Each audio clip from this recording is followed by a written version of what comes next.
Want to play a little, honey? Depends on what you have in mind. Yeah, there are indications that the lady had herself quite an evening.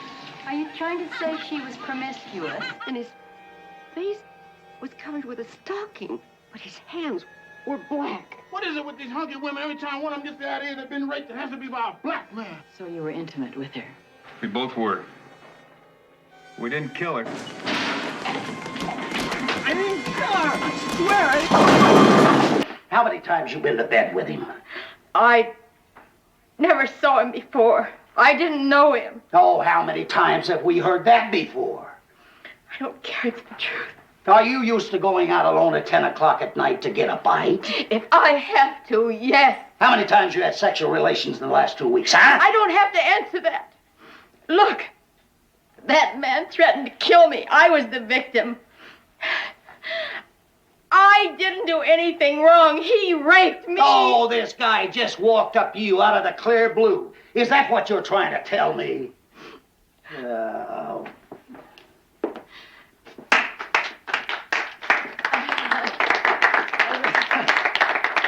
I think Sergeant Anderson and Inspector Crew gave us a nice little melodramatic performance there. But we thought that since our unit's been assigned to investigate rape victims' interrogation, we'd just start out by showing you what not to do. I don't know, it's shocking to me that 90% of the rapes in this country are never reported because the women are afraid of how we, the police, are going to treat them. Now let's start it all over again. This time we do it the right way.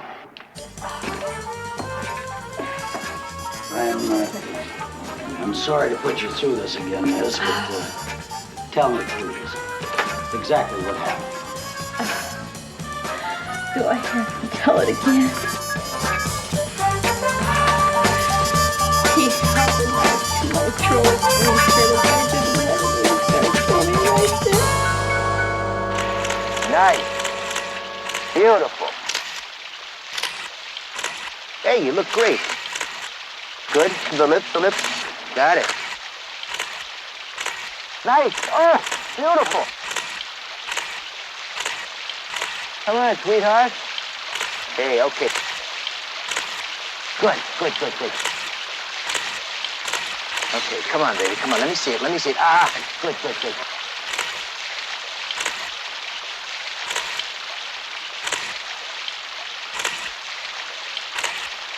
Beautiful. Okay. Up here, Wanda, sweetheart. Come on now. Sweetheart, look. This way. Wanda. Get it. What? Forget it. Come on, we're almost done. A couple of more I'm shots. tired. I'm Listen, cold. the light is perfect. I'm not professional. Your time is up. Besides, Mama needs a drink. God. You're starting to work so well. I just don't understand you sometimes. Oh, come on, Wanda. And the loot. What happened to the 20 I just gave you? Oh, honey. Would you do that to Mama? Baby, I depend upon you. Who do I have? Oh, baby.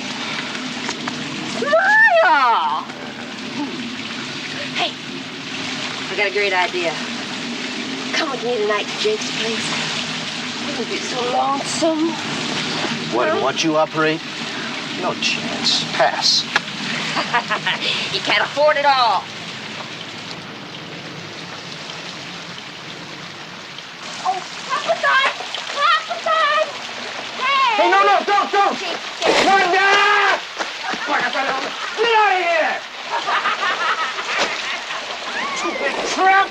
I always knew you were a fisherman.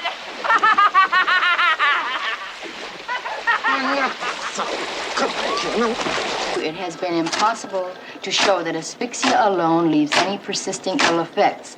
Thus, in a series of 90... Am I going too fast for you, Joe? Are you kidding? Joe, I could go better than that with gloves on.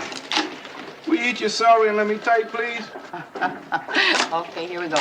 There is very little direct evidence to support this theory of asphyxia.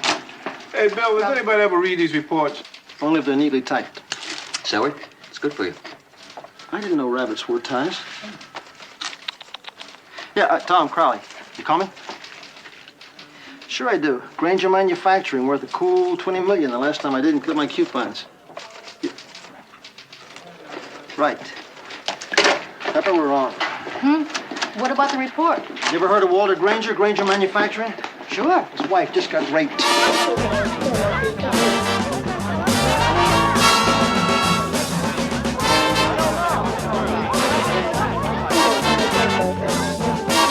I don't care what your superiors told you. I want you out of here right now. My wife is too upset to answer any more questions. And if you don't stop annoying us, I'm going straight to the commission. Excuse me, Mr. Granger. I'm Sergeant Crowley. This is Sergeant Anderson. The captain asked us to come right over. Now, will you get these people out of here? Like your hand like this. Did the officers take a statement from your wife, sir? In intimate detail. She was so upset, I finally had to call Captain Peters. Yeah, well, that's why Sergeant Anderson's here. It's easier under these circumstances for him to talk to another woman as a rule. Pep, you want to... Excuse me.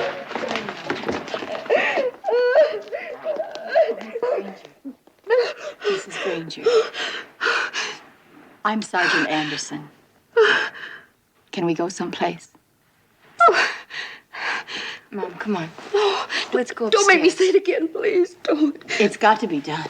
Come on. I'll stay with you. Come on.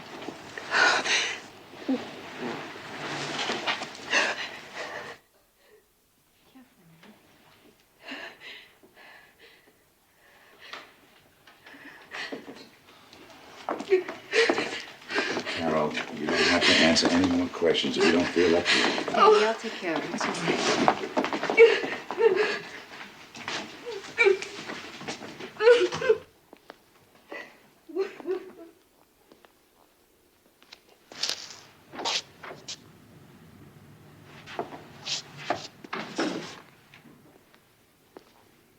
Mr. Granger, was this up here all along?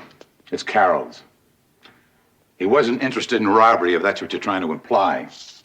I wasn't really trying to imply anything, Mr. Granger. If you could, Mrs. Granger, from the beginning, that's best.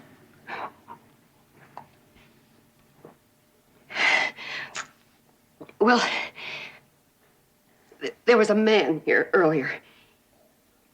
He delivered chairs for my daughter's wedding reception on Saturday, and he was a black man. And I thought he'd gone, and I came in here to draw my bath, and I pinned up my hair, and then somebody came up behind me, and he tore my robe open, and he spun me around, and his face was covered with a stocking, but his hands were black.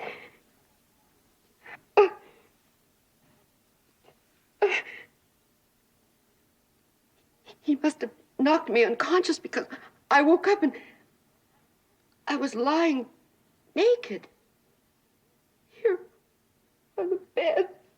And he cut my hair.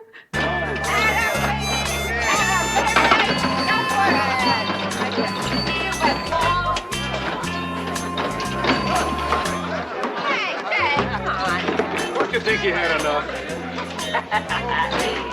Well, it's a fine time to start flipping.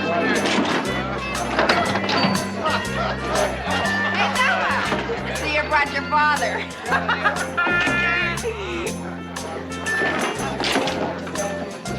Oh, you got some food. Thank you. Things are looking up, old buddy. Want to play a little, honey? Wow, this depends what kind of game you want to play. Hey, Jake, buy the little lady a drink. I'll drink to that.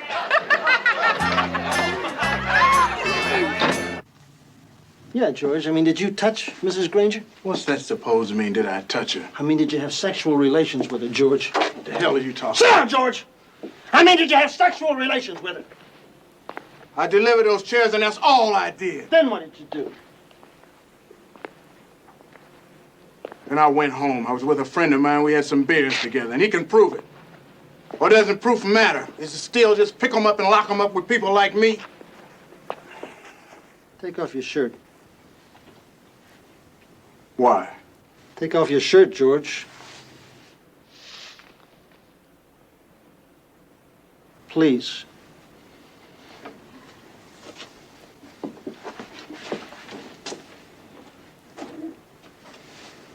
Turn around.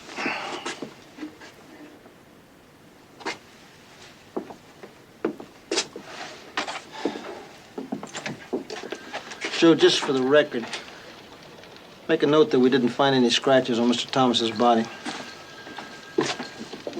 Nevertheless, I'm gonna have to hold you. No! I didn't rape her! I didn't rape her! What is it with these hunky women? Every time one of them thinks she's been raped, it has to be by a black man.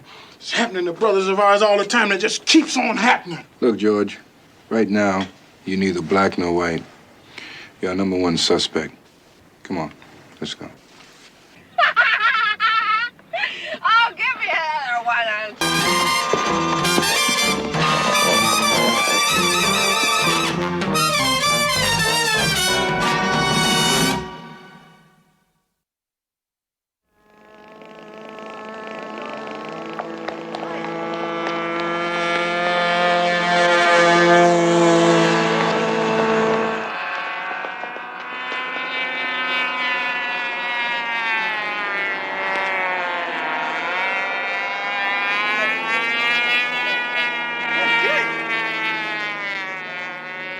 Wait, you're blowing it. Come on, give me that.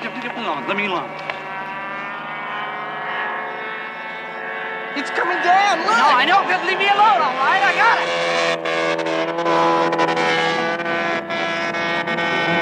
Do it, man.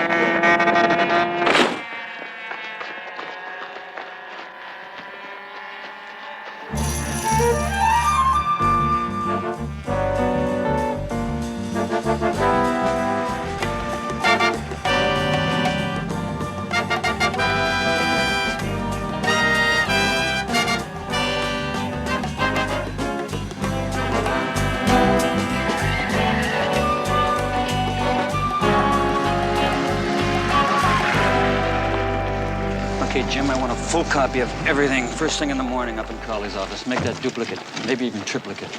All right? All right, everybody step aside. Come on, move it aside. Make a hole. All right, fellas, now please, I want to have a full report from the coroner first thing in the morning, all right? It's very important that we get it right away. All right, let's move it along.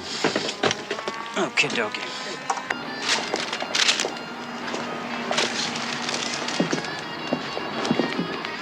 Listen, my wife and I are looking for a little... Yeah, I know what you're looking for, kid. Why don't you take an ad in the paper? This is a bookstore.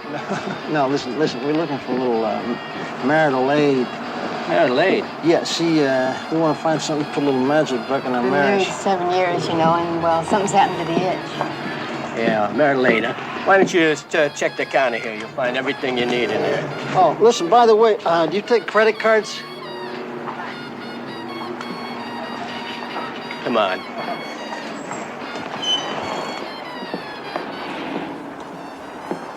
Come on, you guys, give me a break, will you, huh?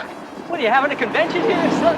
Boy, all of a sudden I'm up to my armpits in buzz. Come on, it's been a long time since you've been busted, right? Right, not since Lady Chatterley Glover, and there weren't even any pictures. Speaking of pictures, I brought my family album along. Yeah?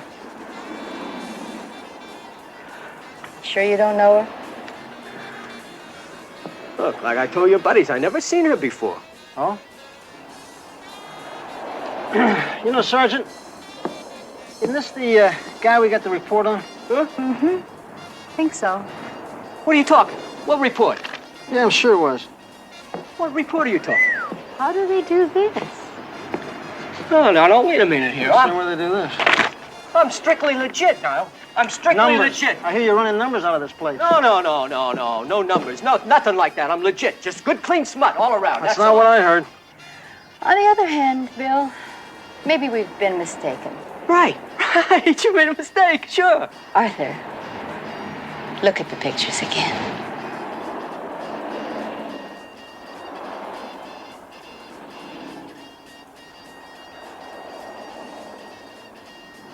What happened to her? Somebody beat her to death. The girl I... Little bird. It was something I kept trying to capture on film. And sell to porno houses? No, never wonder. Those shots were for me only. Did she have any family? Oh, who knows? She had friends.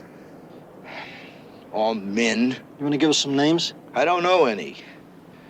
Why don't you try down at that cheap bar on Mission Street where she used to get smashed? She drink a lot? Yeah, too much. I told her that was no way to live. You want to know something? It was like she wanted to die. The fire was put out 4 hours later, and the latest report is that none of the 4 victims is in serious condition.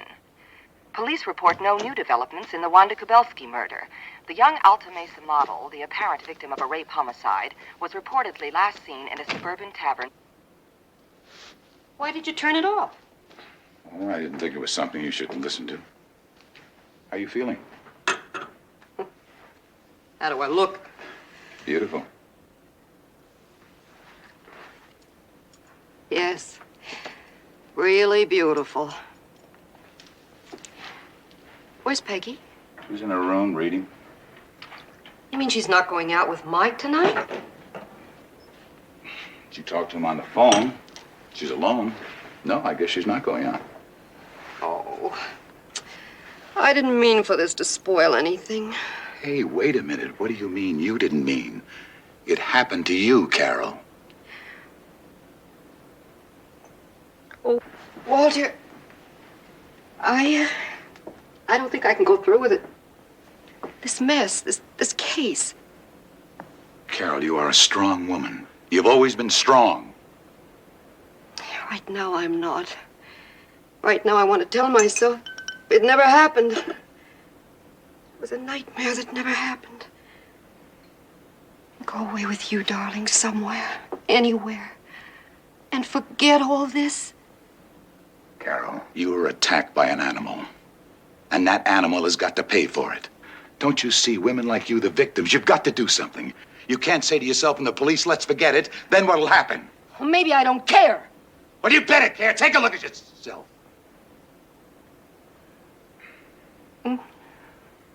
Not really so beautiful right now.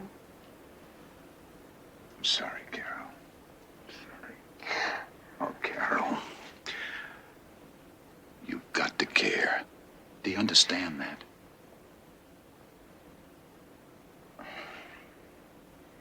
Yes. I understand.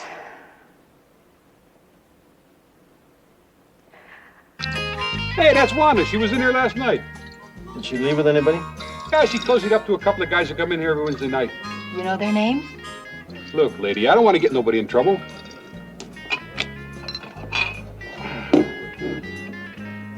Yeah, I know him.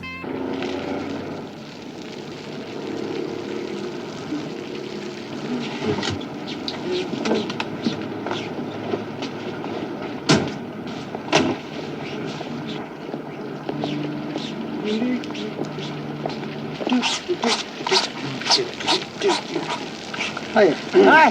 How are you? Okay, what you washing off your mat, sir? Believe it or not, spaghetti sauce. Had a little accident in my car last night. Hey, Chuck, get up. This is my young one, Chuck. I'm Sergeant Crowley. This is Sergeant Anderson. Police Hey. Department. Get off over there. Hi. Hi, hon. What's going on? I don't know, honey. These are police officers. This is my wife, Mary. You Ted Andrews? Yeah, that's right. What's the matter? Look, is something the matter? I'm afraid there is, Mrs. Andrews. It's my duty to inform you, Mr. Andrews, that you're under arrest. Under arrest for what? For the murder of Wanda Mae Kubelski. No! No! Tell him! Go ahead and tell him! Be all right, believe me.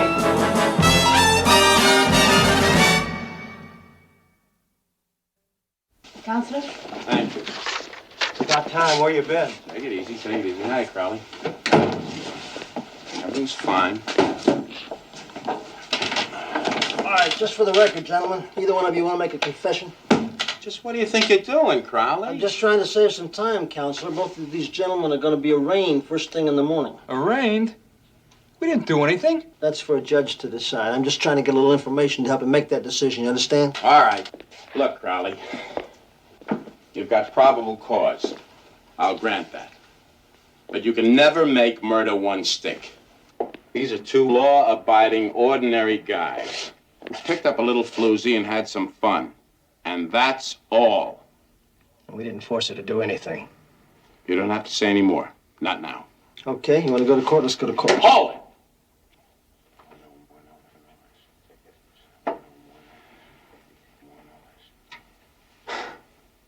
But I have no objection to anybody making a statement. I already said it. We didn't do anything. What about you, Mr. Andrews? You want to say something? Okay. All right, I got to tell you. The secretary is going to take down every word you say. It's an official statement. It better be accurate, because they'll check out every single word. Don't let him get you uptight. You just say what you told me, not another word. Okay. All right, we picked her up. We was just fooling around. But you better believe it, she was hot to trot. Our wives let us out once a week, Wednesdays. But we never get in any trouble. But Mrs. Kubelski was different. Well, we were going to go out and get something to eat, so we asked her to come along. We went to one of them spaghetti takeout places, and whew, boy, was she looped. She spilled spaghetti all over the floor of my car, all over her feet. Then we let her out. She was yelling and hollering and screaming. I don't know what for, but she was sure making a lot of noise. Where did you drop her off? The corner of Mission and Maple. Is that the last time you saw her? That's the last time we saw her, I swear it. Did either of you rape the girl? No. Hold it. More numbers. Take it easy now. It wasn't necessary. We didn't have to. So you were intimate with her? We both were. We didn't kill her. Okay, that's enough. You satisfied, Crowley? Type that up, Peanut. Give me a couple of copies right away. You and your Wednesday nights on the town. What do you think? She probably threatened to tell their wives. They panicked. One of them hit her in the head with a bottle. Hookers. Maybe, but I don't know. Can you stop bleeding for Wanda May? I can't. I keep thinking there's something else. Look, she was a very friendly lady who just liked to play with her friends. Only she didn't have an enemy in the world. Honey, that's not to me. That's Lieutenant Marsh.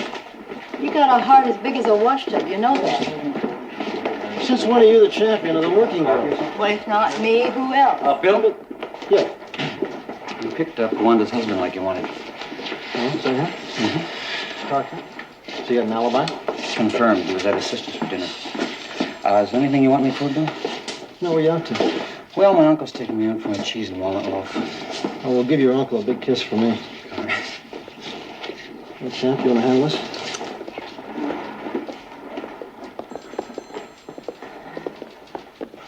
Mr. Kubelski? I'm Sergeant Anderson. No, sit down. And this is Bill Crowley. How do you do? I just saw her, Wanda, down at the morgue. Those guys did it to her, didn't they? We're not sure. They said they didn't. She had a good upbringing, Wanda did.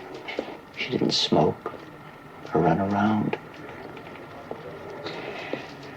What happened between you? The baby drowned. One of those little waiting pools. She's somehow... She couldn't live with me anymore. She got real wild. I tried to stop her.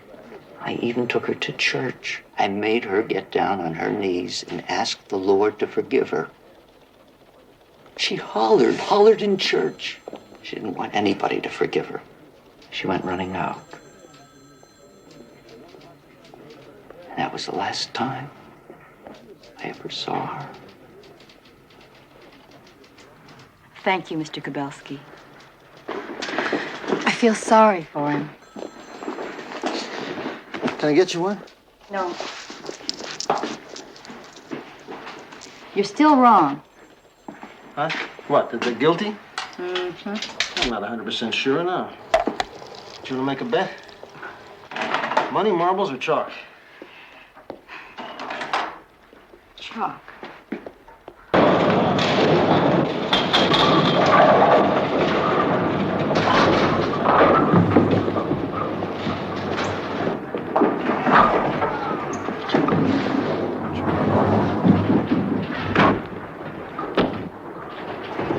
He's a great cop, isn't he? Hey, Bill, showed a picture around. Nobody took the bait.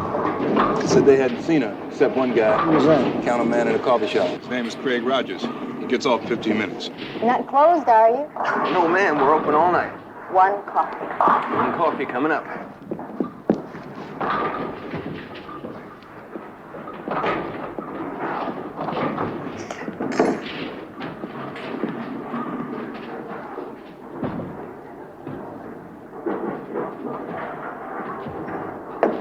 Are you a Scorpio?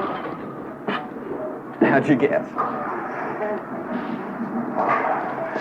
You want some cream? Got a girlfriend? Yeah, sure.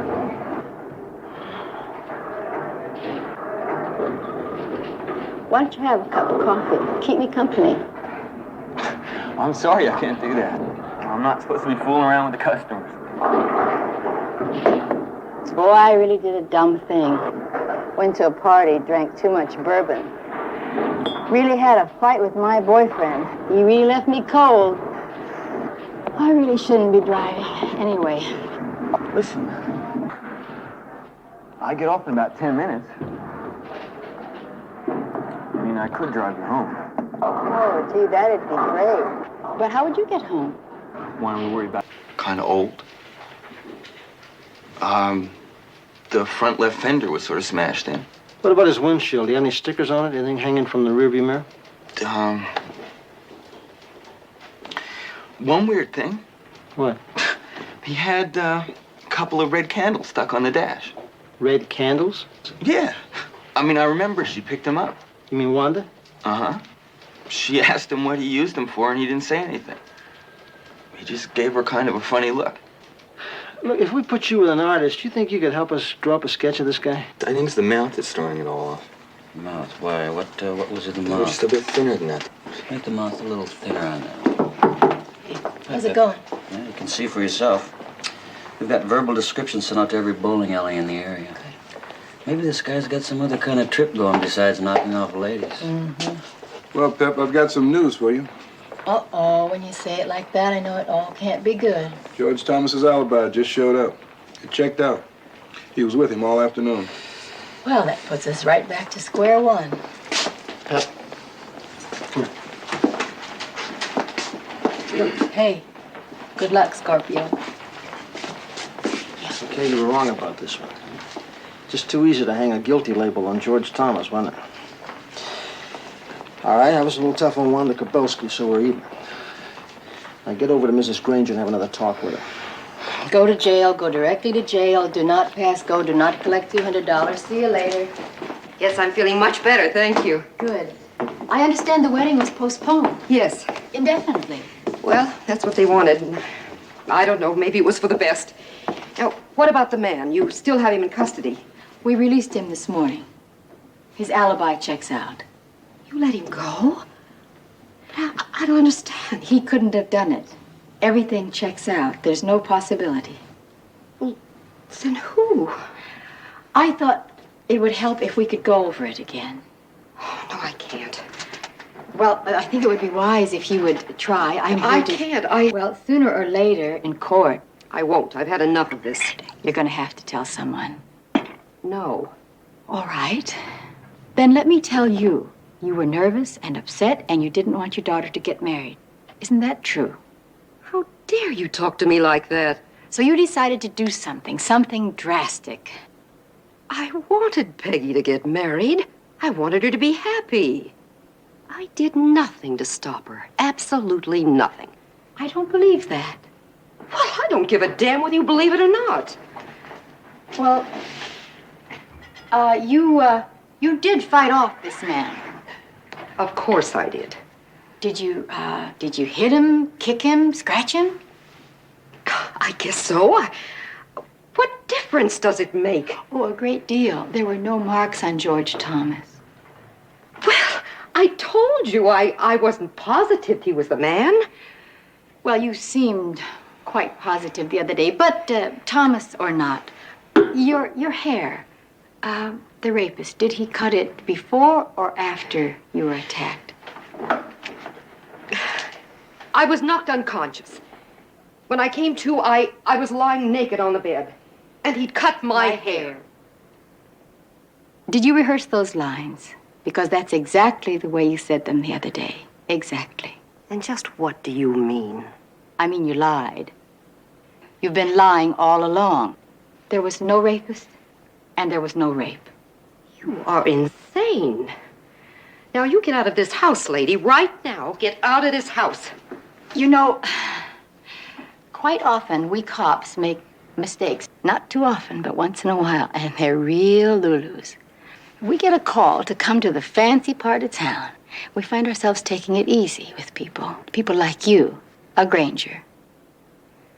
Sometimes we ignore the right questions, like, why didn't he take that money, that $60 that was there? Most rapists don't pass up a few dollars if they're just sitting around. Like, why did the rapist take the time to cut your hair? Now, butchering hair, that's a female thing. That's something a woman would do. Like, why didn't we, the police, take you right down to headquarters to see if there were any skin fragments, any blood under your nails? Oh, you had me buffaloed. But that was the other day, and this is today. And now I want the truth, Mrs. Granger. The truth.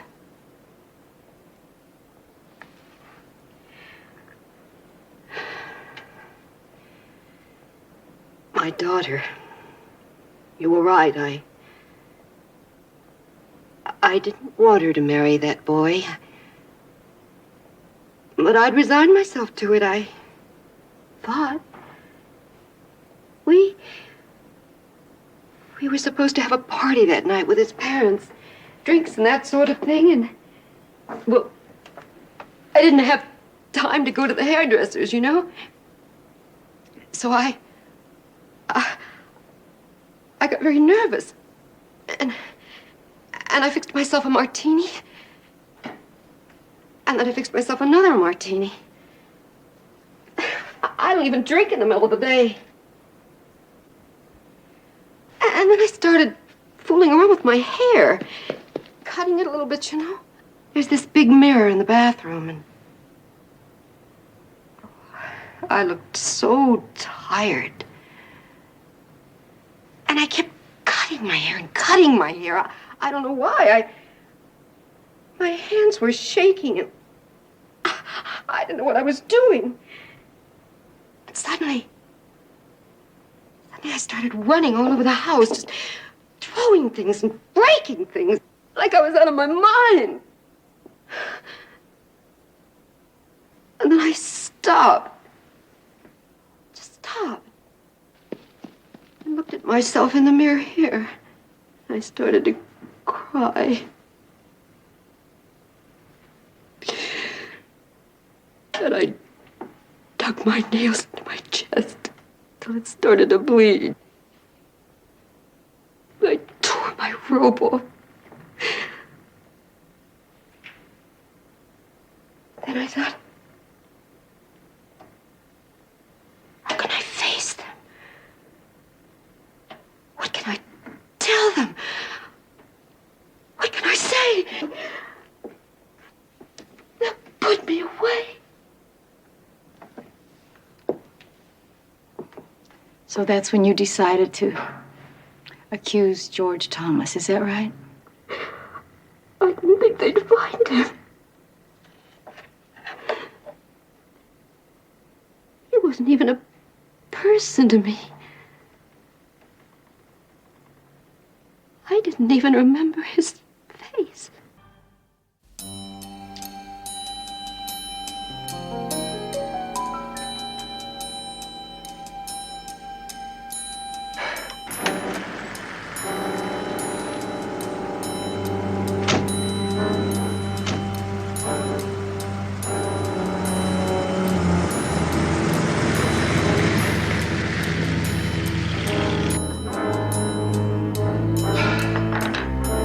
I can't do it. What if I hit the wrong spot? My boy, it's only a stone. It's not flesh and blood.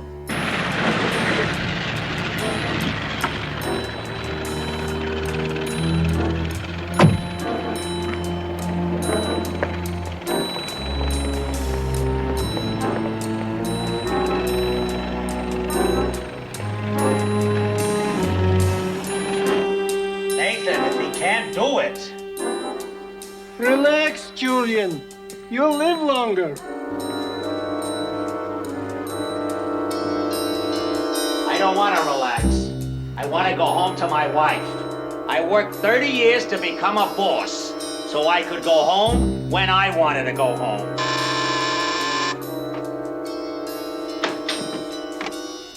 Yes? Lieutenant Udo, burglary detail, we'd like to talk to you. What about? Some stolen items. May we come in? We had this confidential tip. We have to check it out. You'll have to show me your credentials, more than just a badge. I can't just let anybody walk in here. Credentials? Yeah. Show him.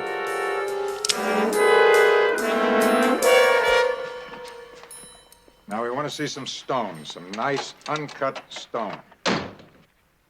Well, we're not expecting a shipment of stones until the day after tomorrow. It's been a little slow, and... The stones, where are they? Julian, I wonder... Go in the back, Nathan, please. You!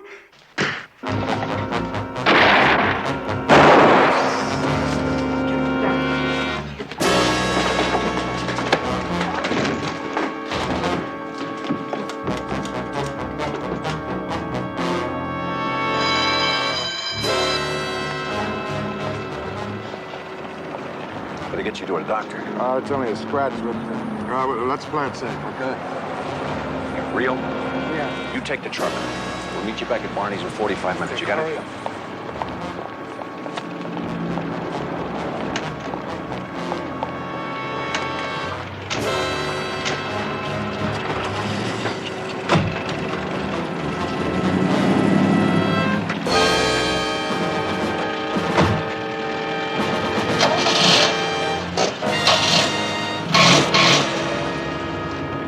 Let's see what's up.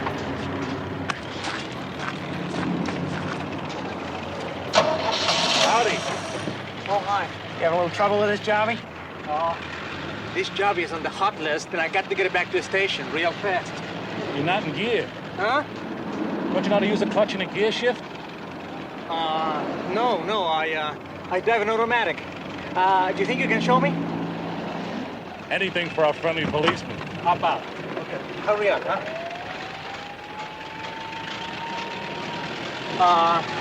Listen, I think I better check in and see what's up.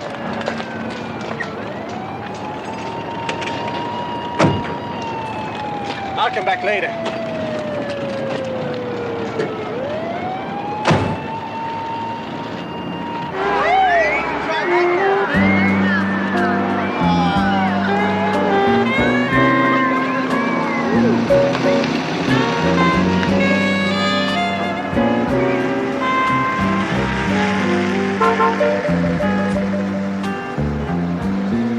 Hey, Carmen, sit up. Gonna put it in neutral and hop in.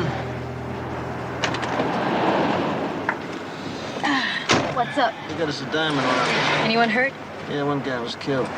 Why'd they call us in? Well, the gang impersonated police officers. I guess the chief figured this gave us something in common.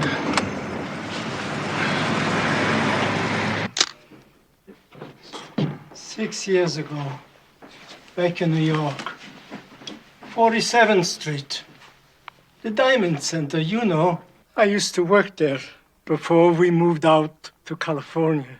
Please go on, Mr. Sharpness. 3 of them. Just like today. The boss lets them in because they act like cops. And I still can't believe it. What's that, sir? One of them. I saw him again today. The one who shot Julian. The same one who murdered one of the men back in New York 6 years ago.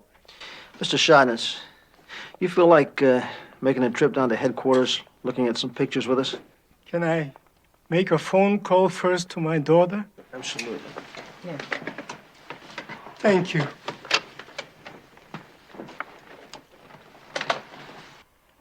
His last words, practically his last words, he said, I worked for 30 years so I can go home when I want to go home. Oh, man, I'm late. Old lady's gonna be on my back again. 2 old ladies. Your wife and your mother? In one apartment? Yeah. Oh, boy. Oh, it's not that bad. Your wife, she's a Chinese, ain't she? Vietnamese. I met her a couple months before I was discharged. Your mother must have been shocked. Did she take it all right? Sure. What's not to take okay? Anyway, I really like my lady. And she's pregnant now, so I guess it's got to be okay for everybody.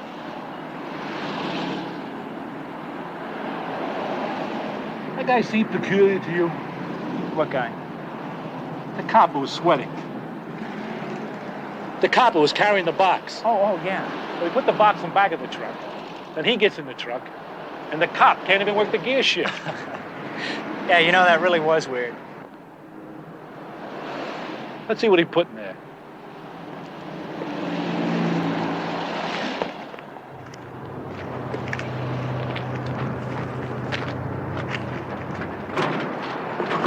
Holy, you're not going to break in, are you? Ain't you curious? Well, yeah, sure, but... Look, get something to open this up.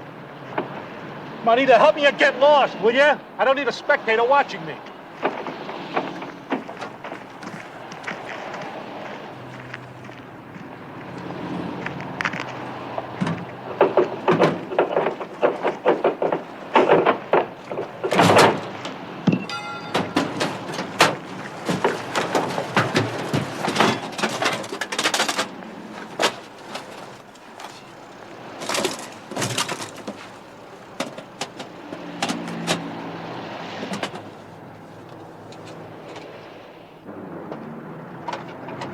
Go on home, kid. Women folks never let you pull this off. Diamonds. You don't know who they belong to, though. A bunch of crooks. Who else? Maybe even crooked cops. You'd be stealing them, too. Hey, stealing from thieves ain't stealing, number one. Number two, all the stuff is covered by insurance, so nobody's getting hurt. Hey, you want in on this or not?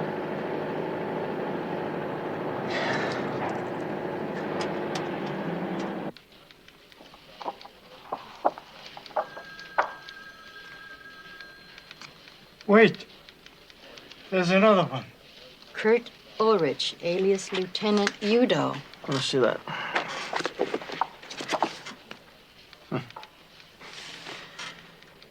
He used to be an investigator with a big insurance company. He got caught as a principal in an insurance fraud. New York PD says this guy's a real bad dude. Julia, there was a man, vital, alive, with virtues and faults, but a man. And now he's gone.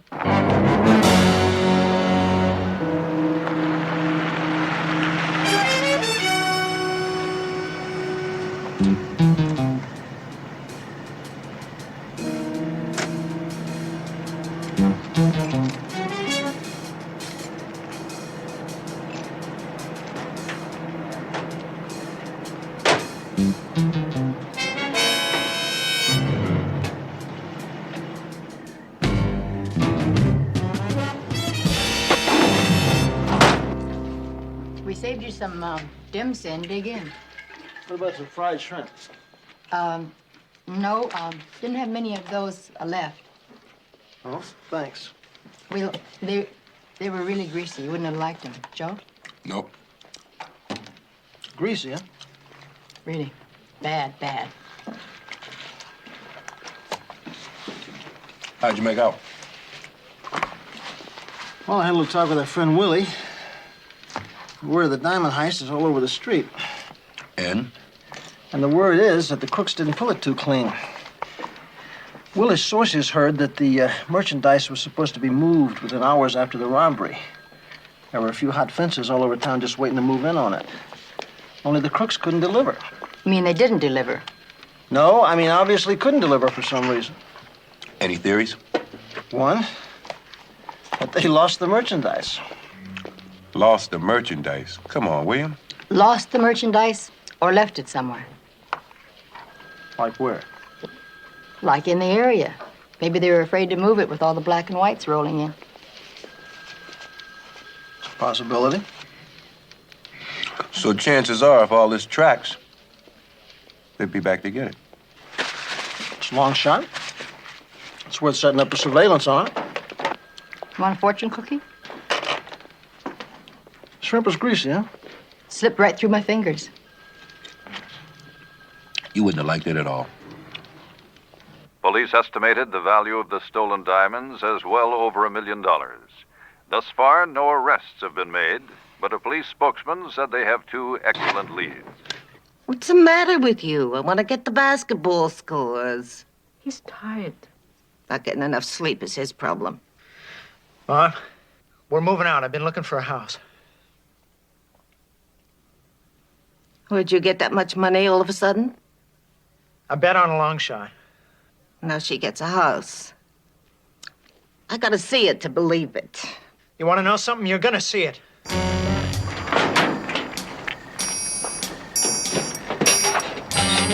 Beautiful.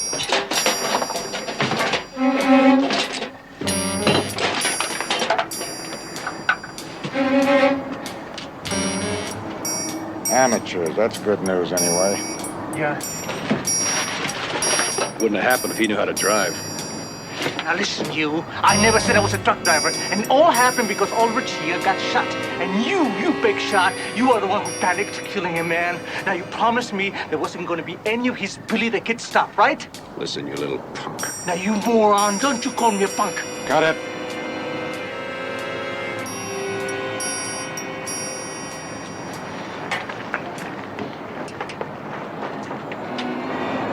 Hey, look. What do we do now? That looks like the cops. Now run, I'll cover you. Help!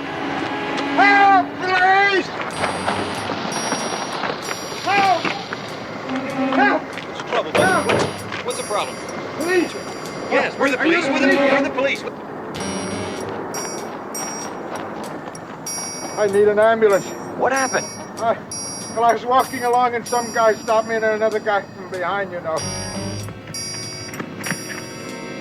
Where'd they go? Officer, I don't know. I really need an ambulance. Okay, all right. Okay, come on. Take it easy. Take it easy. Okay, you gonna be okay there? Yeah, it's time All to right, ambulance. I'll get it. I really All right. do. Okay, stay there.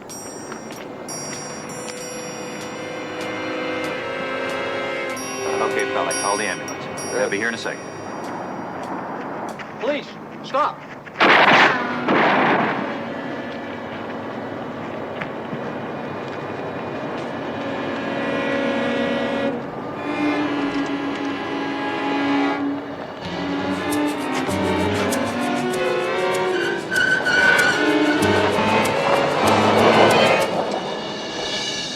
All units in the vicinity. Ambulance shooting at the construction site. 40th and Nordic. Officer involved.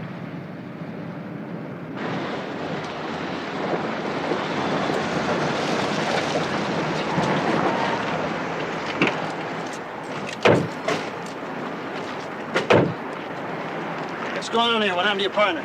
We're chasing a couple of muggers. He got hit. How you feel? Oh, it's all right. I think it'll be okay. Just a couple of ribs. How about the crooks? How many were there? 2. There was an eyewitness, but he's gone. We came running up here. He was in the back of the truck. Came running out here like a crazy man. What'd he look like? Well, he was slight built, about medium height, wore a brown suit, well dressed. Did he look like either of these guys?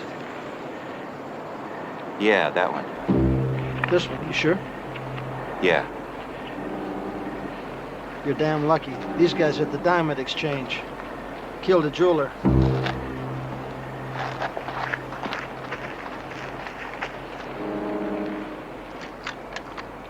Hey, flash your light down here, will you? This must be the place. Yeah. Hey, Bill. Bill!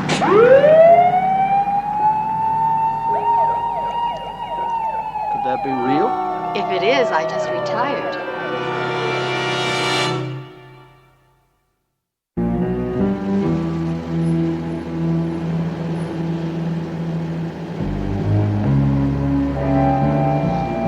Well, here's what we got so far. A murder, coupled with $1 million worth of missing stones. 2 suspects ID'd. And we gotta figure that some jerk or jerks who stumbled in off the street just ripped off the stones. Look, you think it could be some of the guys over at the construction site across the street? Very easily could be, yeah. I got Pep checking on that right now. Tell you, whoever it is, they're gonna do a lot more stumbling before they get up and walk. And if these guys ever catch up with them, they're gonna be in a world full of hurt. So, what's the plan? What do we do? Wait till somebody buys a new TV or a new car or quits their job? What? I wish we had that kind of time. I just phoned the foreman, brought you some carrot cake. They all showed up at work this morning. They did show up. Whoever took those rocks shouldn't be dumb enough to quit the next day. Joe, if they weren't dumb, they'd have kept their hands to themselves in the first place. Don't worry, these guys are gonna make mistakes. So how do we get next to them? Well, you can't go in as workers. They'd be wise to anybody new coming in. Well, somehow or other, Pep, I don't visualize you with a big jackhammer in your hands. Can you visualize her with a money changer on her hip? I don't get it. I was thinking of the coffee queen. Who's she? He. Runs a fleet of catering trucks. Takes bets on the side. Last time I caught him, I was on another case. I didn't have time to run him in. He still owes me one for that. He operate a truck near the construction? If he doesn't, he will. What do you want with one of my trucks? Is this some kind of a shakedown? What's going on here? We just want to do a little moonlighting. So just relax, will you? Will you take it easy, CJ? Relax. Easy. What experience you two got? I got a reputation to keep up. You give lousy service, who gets hurt? Me. Would you look at that figure? Now, she's going to sell more hamburgers and French fries than all the rest of your rejects put together. Trust me. No way. You know what I just thought about? The last time we saw each other. I think I still have some of your old markers in my desk drawer. Would you remind me when we get back to the office to check that out? Yes. Uh-huh. Okay. Just don't skim too much off the top. Now, that's what I like about you, CJ. The eternal pessimist. Let's go pick out a truck. Any customers run up any big debts lately? On coffee and donuts? Oh, come on, man. You gonna tell us you don't still take bets? All these years we've been acquaintances, now you want to cut. Look, I'm not interested in your nickels and your dimes, CJ. We're investigating a murder. It happened on 40th Street, near the construction site there. Oh, yeah, that one. Well, there was one guy that I had to turn his paper over to the collection agency, and the boys let him know the way he's falling behind on his payments, he's soon going to have a lot of wire to hold his jaw together. But I think he took off the pressure by promising him some payment pretty soon. What's his name? Strabo, big guy, scar on his cheek. Drinks a little too much. If I was you, I'd stay away from him unless you had a baseball bat and two guys holding his arms. CJ, if you ever again throw a man to the collection agency, I personally am going to bust you myself. Okay, I can take a hint. That's not a hint, believe me. Where's that truck?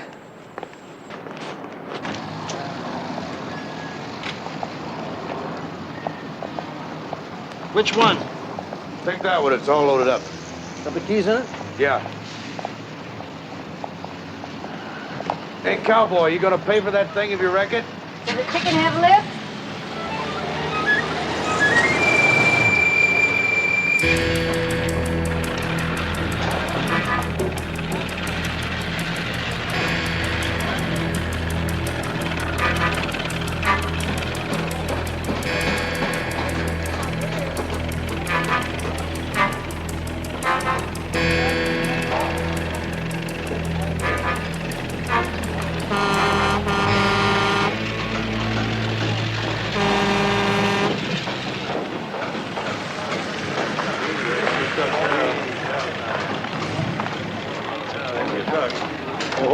Hi, fellas. Well, don't everybody crowd around at once. Come on. Get a new coffee, Queen? Yeah. I just got crowned. My name's Commit. What's yours? If you're the queen, baby, then I'm the king. Oh, yeah. How about him? You in the same kind of business as those other coffee queen trucks? Take bets? Huh. Honey, only on marriage.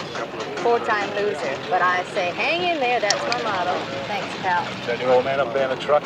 Him? That's Mr. Thank you, pal. Mr. Chester DeBono, my assistant. He'll do till the real thing comes along, if there's any left. Why don't you tell him what you want? Okay. Hi there, Tiger. Hi. Don't you want anything from the Coffee Queen? My buddy's getting me a soda. Oh. Well, we make real good... Thank you, pal. We make real good sandwiches. Well, thanks. My wife made my lunch for me. Wouldn't you know, all the interesting ones are married. Thank you, ma'am. I bet she's real pretty. And you got real pretty kids, too. Yeah, she is. They aren't. I mean, we don't have any yet. She's expecting now.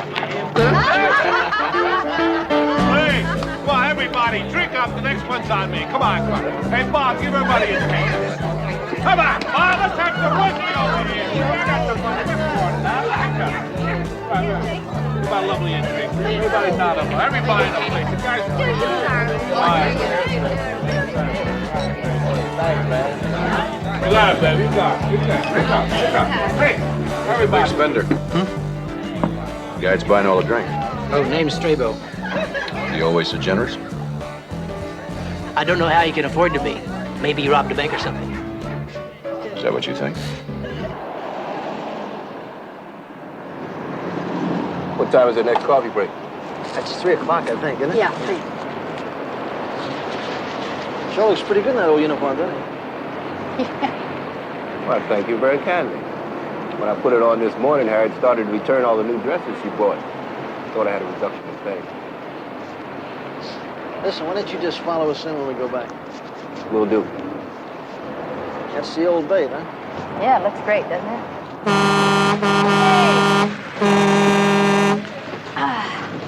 How you doing, fellas? Come on.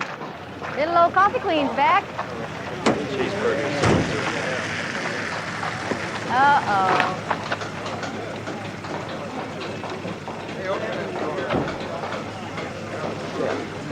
Hey, here you go. Yeah, there you go. Who else asked for the coffee? Hey, lady, you new here, aren't you? Yeah? Let me see your Board of Health certificate. Well, I got me a temporary. I didn't bring it with me. Hey, Chief. That lady's a public utility. You can't shake down a public utility.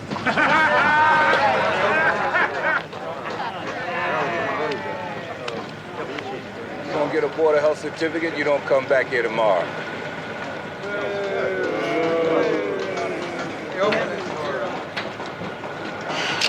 Rotten fuzz. What's he bugging me for? Hey, is that for real? Everything you see is for real. I don't have to fake nothing, big boy. You sure you ain't got an old man? Honey, thanks, pal. I bought this with my own hard-earned money. Well, I got me a kind of a discount connection, you know. Friend I know downtown. Gets you great bargains if you know him. You mean swag, huh? Huh? You know, hot stuff, hot goods. I don't know. If the cops can't catch the thieves, why should I pass up a bargain? Would you? Do you think I could get to, meet this friend of yours? You? Forget it. He don't need you. Maybe I got some stuff I could sell. What, a gold hard hat? I got some stuff my mother left me. Honey, let me tell you. My friend, he don't fool around with no little old ladies' two-bit costume jewelry. His hands only touch big rocks. Big.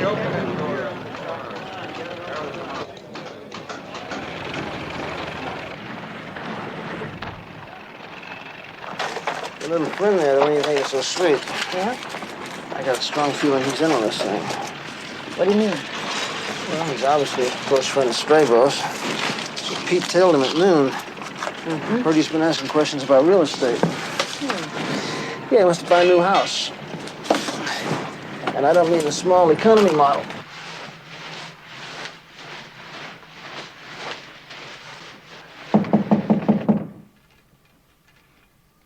Mrs. Fuller? Mom?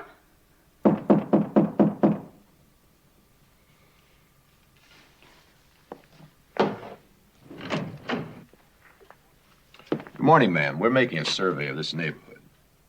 I'm sorry, I wonder if you or your husband have recently considered buying a new car or a major appliance. Who is it? I don't know. What are you selling? Nothing, ma'am. I merely wondered if the lady here... Why don't you go and bother somebody else, huh? How many times have I got to tell you, don't open the door?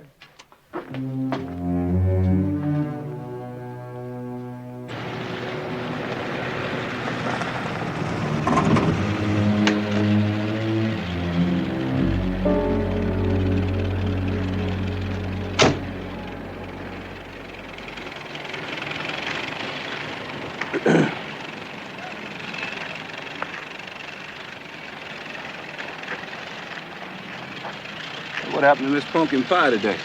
Guess you didn't get that Board of Health certificate, huh? What's your name? Fuller. Jim Fuller. Jim Fuller.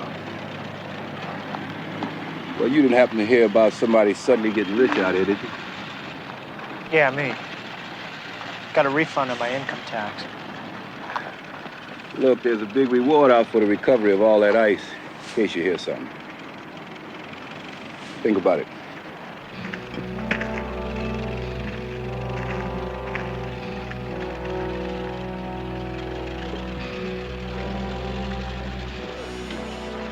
What was he pushing? Tips on the stock market? I want to know if I noticed anybody who suddenly got rich around here. Just keep your eyes open and your mouth shut. You got nothing to worry about. It's easy for you to say. What do you mean by that? I mean, if I get busted, what happens to my wife? Well, the way I hear she looks, she ain't gonna have any trouble.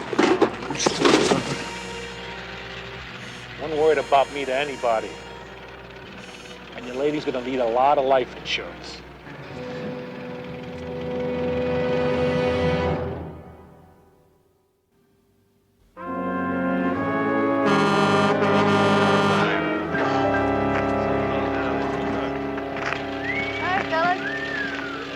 Talk to you for a minute?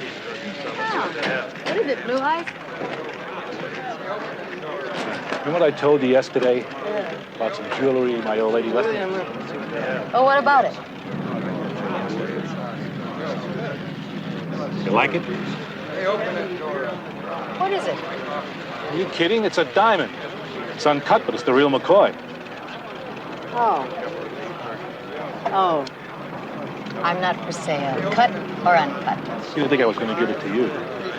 Honey, what do you want? The question is what do you want out of life? To work on this roach wagon for the next 20 years or to make some real money now? Some real warm bread. You mean it's hot? I mean bread, period. I'll give you a commission, 5%, maybe more. If you introduce me to that guy you were telling me about, so I can get this cut now. And a few more I can get my hands on, maybe.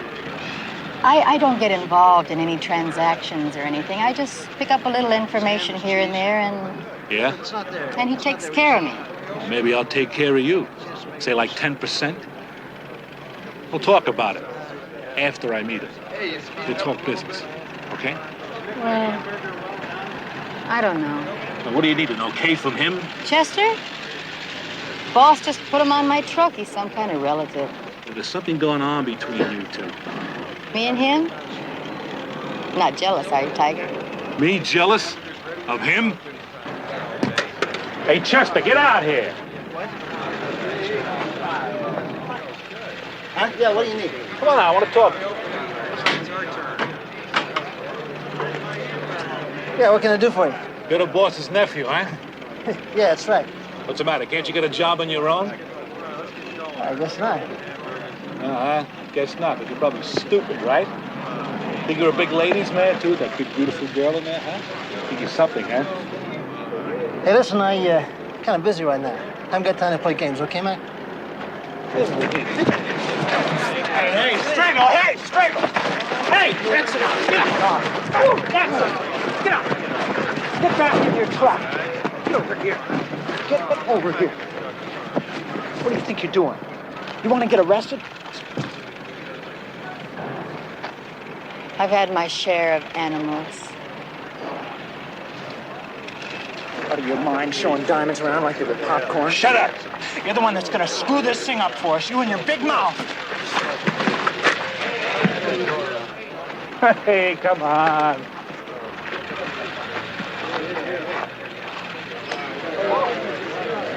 You okay? Yeah, considering I just got attacked by a psycho. Somehow I gotta get alone with Fuller. I'll get Pete to set it up for you.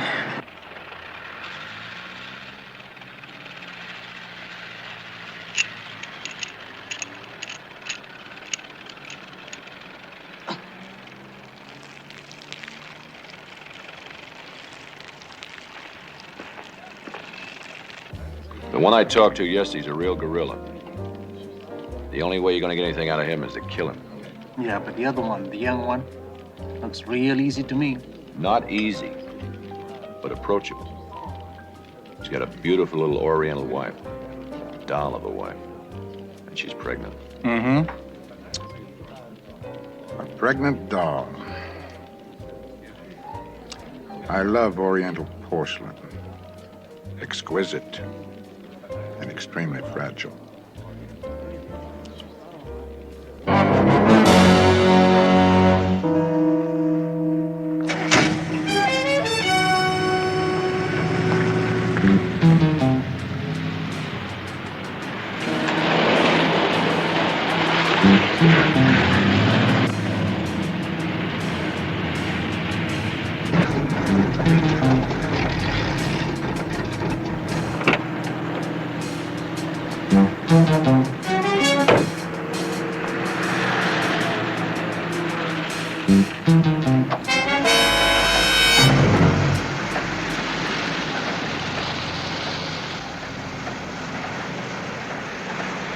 You got radiator trouble?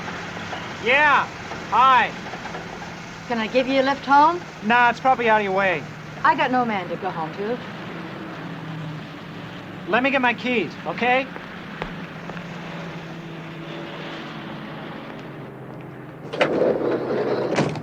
You sound sad. Hey, come on. Do I look sad? You know, when you smile, you look saddest of all. Boy, you sure understand women. Your wife's a very lucky girl. Yeah. I wish somebody would tell that to my mom. All three of us live together. You and your mother and your wife all in the same house? A one-bedroom apartment. Belongs to my mom. You know, when I try and be alone with my wife, it's like both of us are illegal aliens. That sounds awful. Was it your mother's idea that you move in? Not really. Well, I mean, she suggested it. And it seemed like the right time to say okay. I was just back from Nam with my wife, and my mom meant well. She knew I didn't have any money, and she knew it was going to take me a while to get my union card. Honey, the world is full of people who mean well. Seems to me you should be moving out pretty soon. I am. Soon. I got lucky last week. Yeah? My wife doesn't even know it yet, but I made a down payment on a fantastic place in Rolling Hills. Woo! That must have been some jackpot. Yeah. Well, I better get you home fast.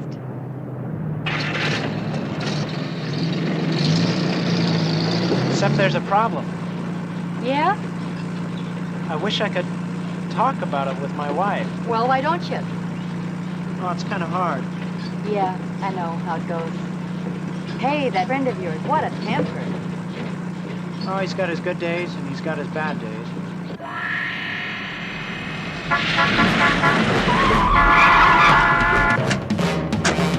Hey, what the heck? All I took in was $40 the whole day. You want that? He ain't even with me. Shut up! What are you messing with him for? Come on, you come. Come on!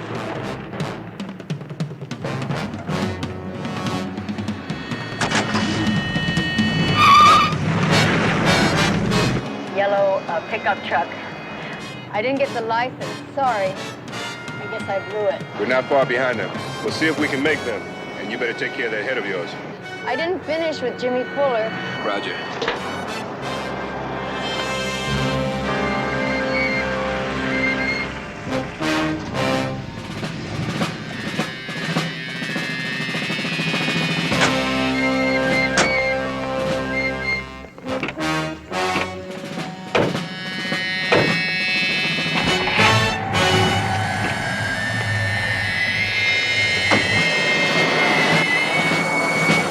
Now, Jimmy, the way I understand it, you took something that you hadn't any business to take. Am I right so far?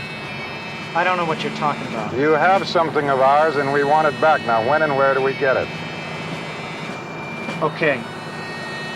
I knew it was a stupid thing from the beginning. That's good. Then I take it we can count on you having it for us tonight. Okay. What time, like 9 o'clock? All right. Where? The construction site.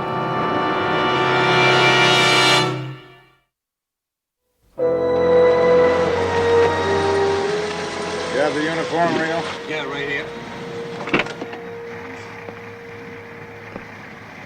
By the way, Jimmy, if you had any thoughts of calling the police and perhaps setting a trap for us tonight, I really wouldn't if I were you. Rio here will be keeping watch over you and your exquisite little wife.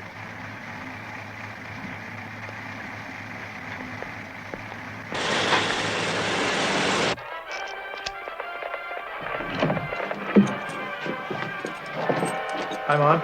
Jimmy. Mom, I'd like you to meet a friend of mine, Mr. Smith. Yeah, he's an old Army buddy, and we've got some business to talk about. Yeah. Where's Mai? In the kitchen, making a stew.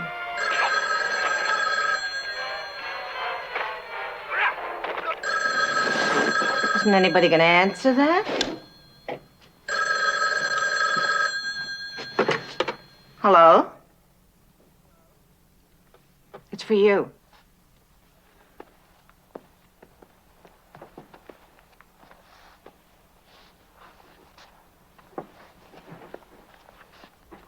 Yeah. Hello, Jimmy. It's Canette. Oh, yeah, hi. You okay? Yeah, things are just great. Listen, Jimmy, those men, you knew, didn't you? What did they want, Jimmy? Jimmy? I think we got a bad connection, but I can hear you, so go on. If you're into loan sharks and they're squeezing you, I have a few $100s I could lend you. I want you to know that. No, thanks, hon. Nothing like that. You want to get together and talk about it someplace? Yeah, sure, I'd like that. I really would. But I got a guest here, a friend, and my wife's in the kitchen right now cooking dinner. All right, Jimmy. But if you need any help, I even know a few cops that are practically human, okay? Okay. You know, you seem more concerned with protecting these amateur thieves than recovering $1 million in stones and solving a homicide. Now, a man has been murdered. Chief, our priority all along has been to nail the killers, to get the guys who killed Julian Copeman, but with some kind of evidence that'll stand up in court. How soon? I think it's coming to a head tonight, all of it. Okay, I want a report first thing in the morning. Yeah, you'll get your report. Pep, do you really think that Fuller's giving it all back? Yeah. Following which, since he knows who they are now, they'll probably kill him. Oh, well, can't we stake him out? They're too smart for all of them to meet him. I figure probably one of them will hang back. Keep an eye on his wife? Yeah. Pete, get on Fuller's tail. Get somebody to watch the wife. All right. If we can find out where the exchange is going to take place, we could get there first. And the only other one who knows where the diamonds are is your buddy, the animal.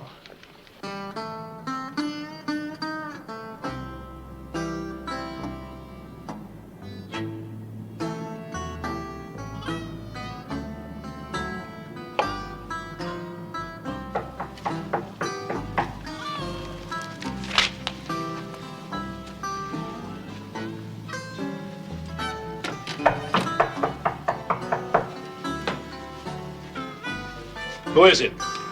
Your coffee queen. Canette?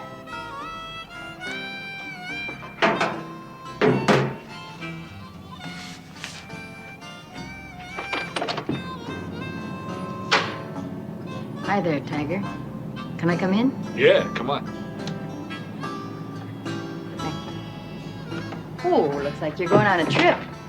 Yeah, Little vacation? a little hunting trip. Huh? Well, to what do I owe this honor? I wanted to apologize. I didn't really mean that out by the truck today. What do you want here? Well, I wanted to apologize. And, listen, I think your friend Jimmy, I think he's in trouble. What kind of trouble? I don't know. His car broke down, see, and I offered to drive him home. He seemed really nervous about something. I don't know, gamblers, loan sharks. I've known a few, but these guys stopped my truck, took Jimmy. I just phoned him. He's all right. Said after tonight, everything's gonna be okay. How'd you know I lived here? I talked nice to the foreman. What else do you know? maybe I got this all backwards, but it sounded to me like he's about to lose his life savings. I don't know what it's all about, but I just thought, well, I mean, since you're his buddy and everything, he sounded so desperate. Thought maybe you might want to help him out in some way. Did he say what time he was going to meet these guys? No, I think he just said tonight. Guess I still got time to get there first. Get where? Look, I'll be back as soon as I can, right? Now, if you want, you could stay here. We could get together with that guy you mentioned. Deals in pins and stuff. Okay. And maybe we'll have a little business for him tonight. And like I said, baby, I'll do right by you. Right? Now stay here and don't answer the phone. What do you need that thing for? The night's full of desperate characters, baby. And I'm one of them.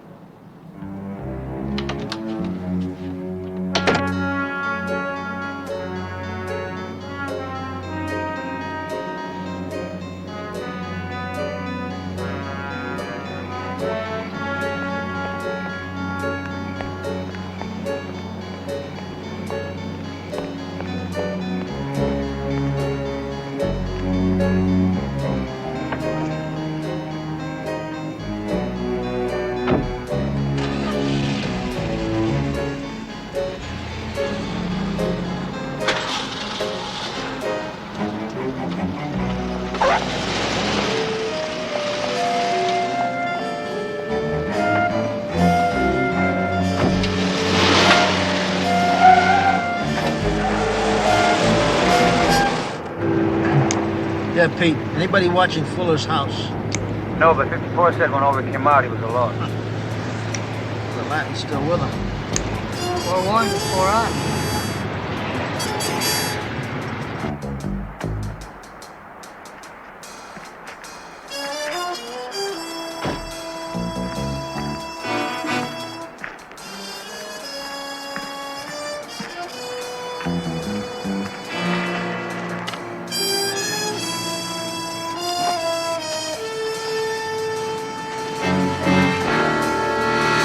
Say hello to the boss's nephew, Strabo.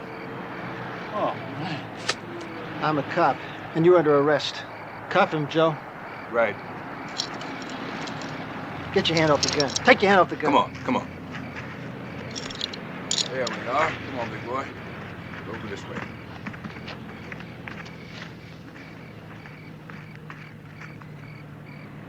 You little fake! I knew you had no class.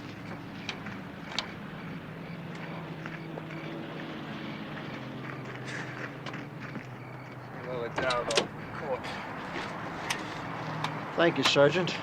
Anytime, Sergeant. Here's your $1 million. Now, I want you to get him out of here before the professionals show up.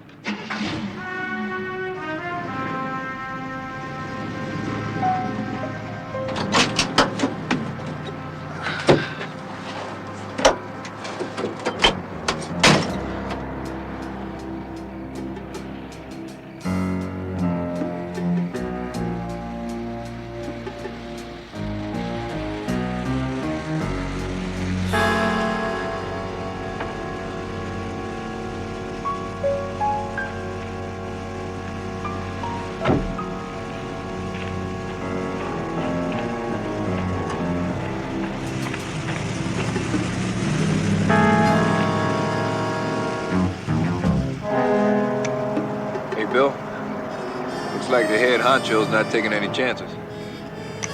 He'll be back to pick up his buddies. Heads up, we got company.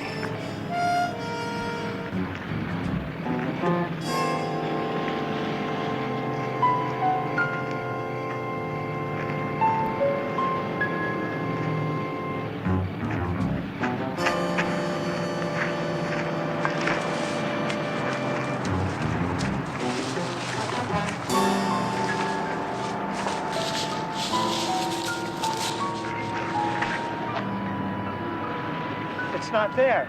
You think this is some kind of amateur night we're playing? Police, freeze!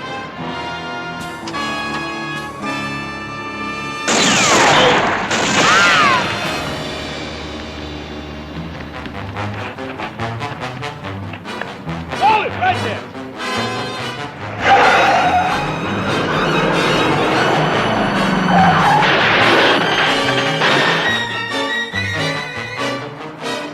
get out of the car. Put your hands up in front where I can see you, too.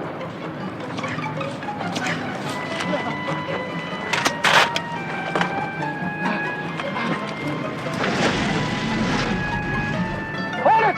Hold it, freeze! Drop it! All right, drop it! Drop it!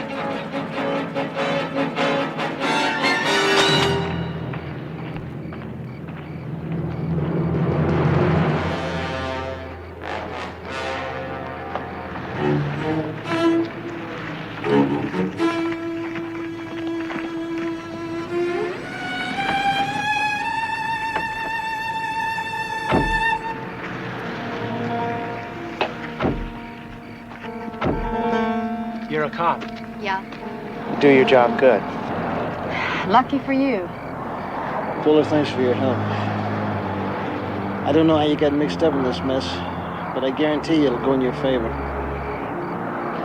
Let's get down to headquarters. I guess I should have stuck to the job that I know best, but you know how it is. Yeah, we know. Listen, would you call my wife for me and tell her what happened? Yeah, I'll call her. But you do the explaining.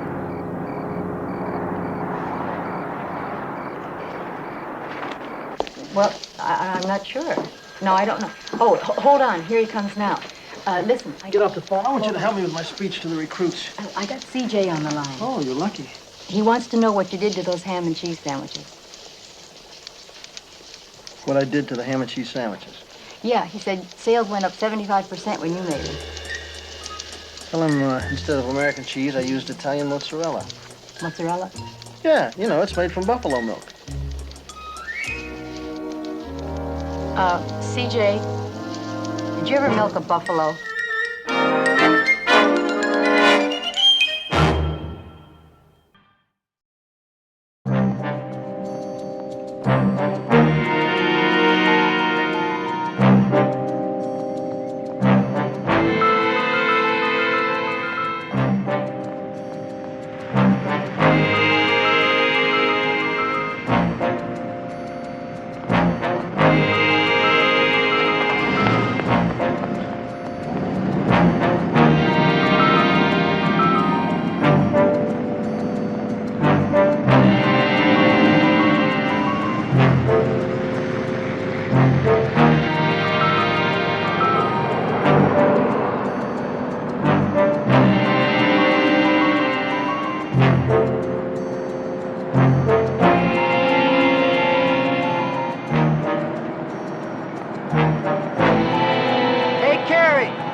Hi, how you doing? Your father wants to see you.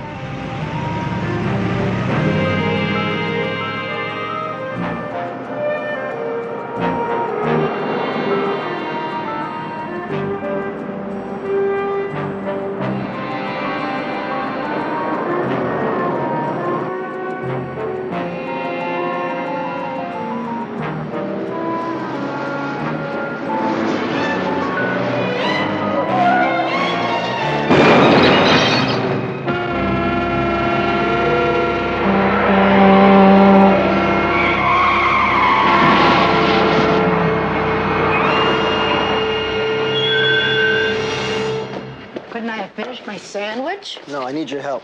You're familiar with the Domino outfit? Of course. Lou Keeler. It's one of their leg men. Just got himself wasted. Uh-huh. We may just be able to pin a gang-style killing on somebody. I wish you luck. Yeah, well, the only witness is a little girl about 12 or 13. She was in the car when they nailed Keeler. According to the department shrink, little girls open up a lot easier to women than they do to guys. You don't seem to have any trouble with big girls. Leave me alone, will you? Dear, this isn't going to hurt a bit. Says who? Where's my purse? I want my purse. All right.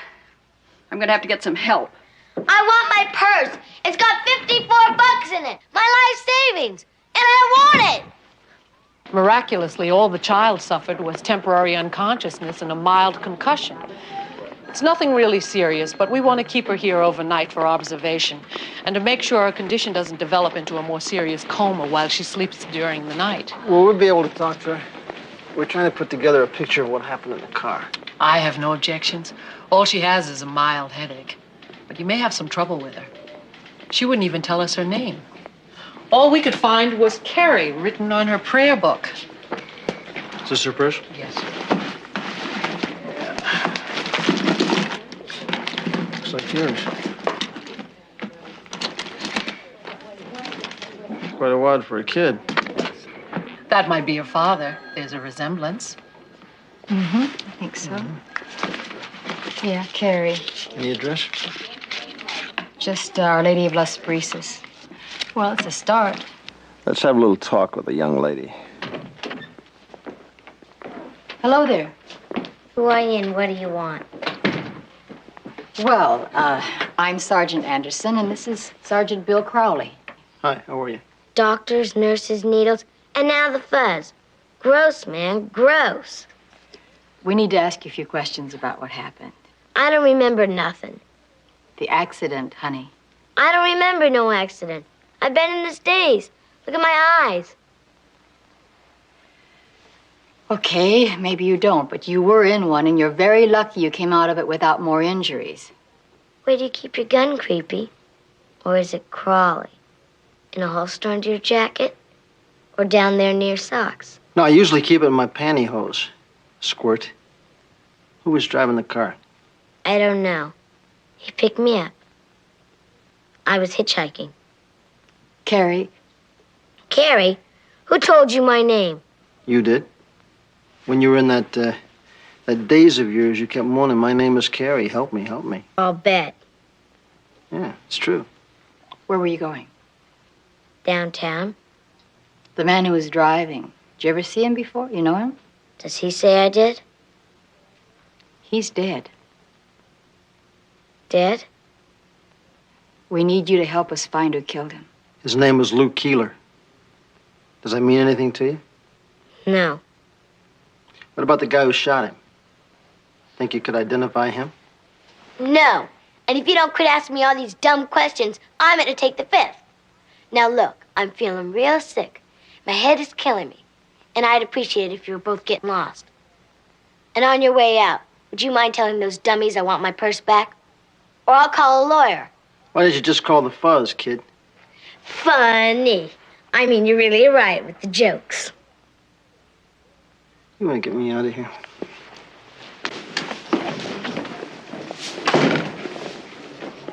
So this for? She's got a mouth on her. Well, she probably picked it up at school. What do you think?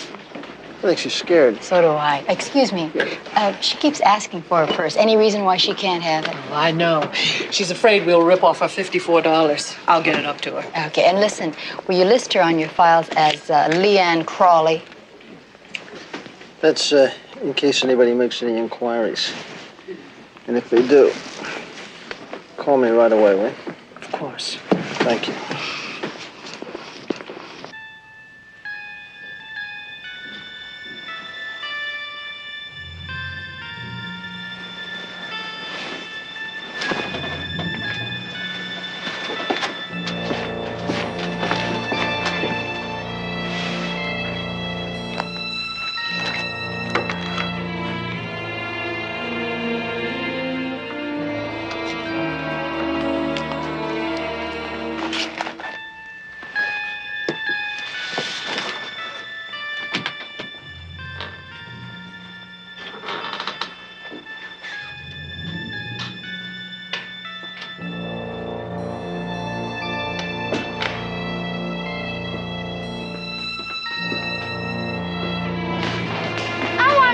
Don't touch me! Oh, no, you don't. Back you go, miss.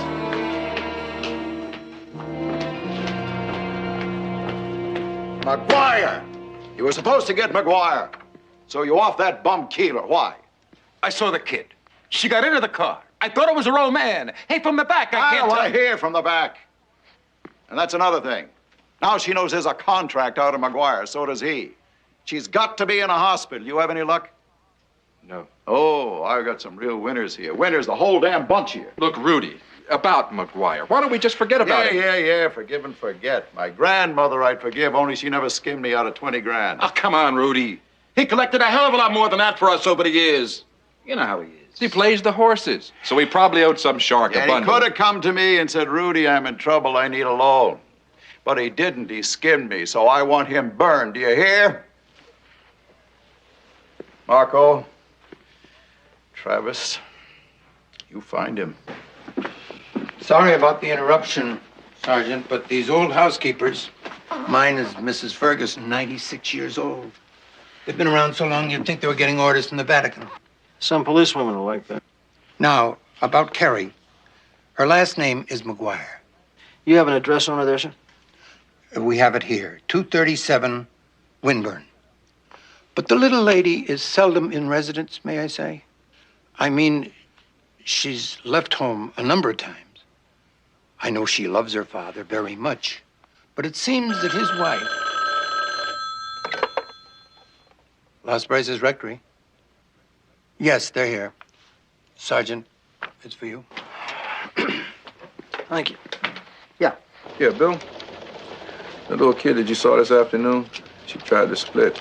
Oh, is everything under control? Yeah, well, they have a hospital guard planted at the door. She sounds like some character. She's a real pain in the neck. Yeah, she's quite a character, Joe.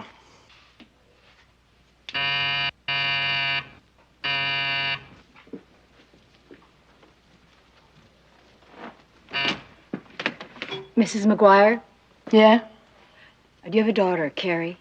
Stepdaughter? Why? We're with the police department, Mrs. McGuire. This is Sergeant Anderson. I'm Sergeant Crowley. Could we come in, please? Yeah, sure. Come on in.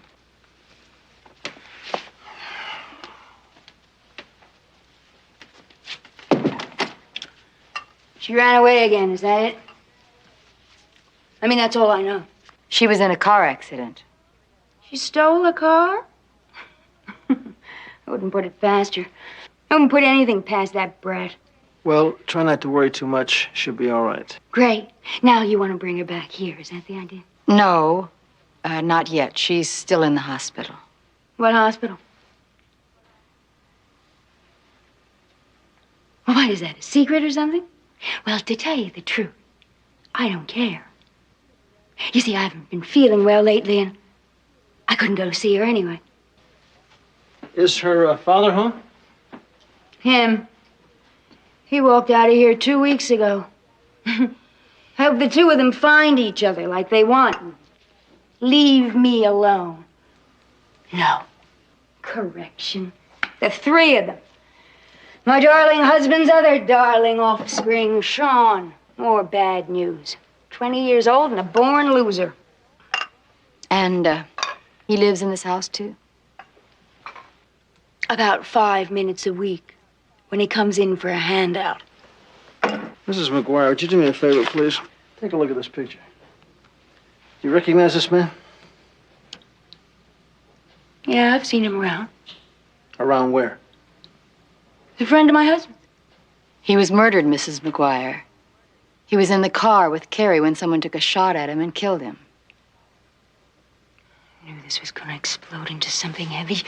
I mean, with a kid, I haven't been the best of influences, but murder. Murder, now, hey, nobody's gonna go blaming this on me. I mean, I'm out of this. Now, you two don't mind. I'd like to go to bed.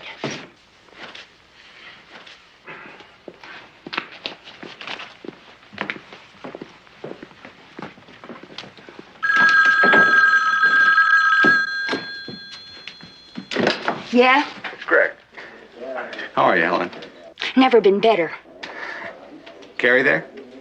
No, the cops who were here just said she was in a hospital. What hospital? Is she all right? They didn't say. All they told me was that your friend Keeler is dead. Helen, if she gets a hold of you, you tell her to get in touch with me, here? I'll be at the Cheney Hotel over on 7th, under the name Wilson. You got that? Listen, whatever happens, you keep me out of this. Wilson.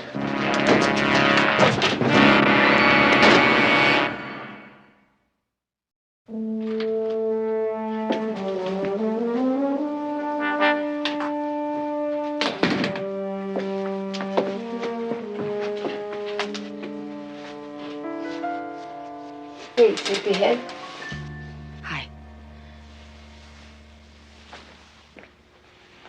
Thank you for the flowers. They must have cost you, huh? Well, I sort of got him at a discount. I winked at the florist and he threw in a few extra. They're real pretty. Thank you. So are you, Carrie.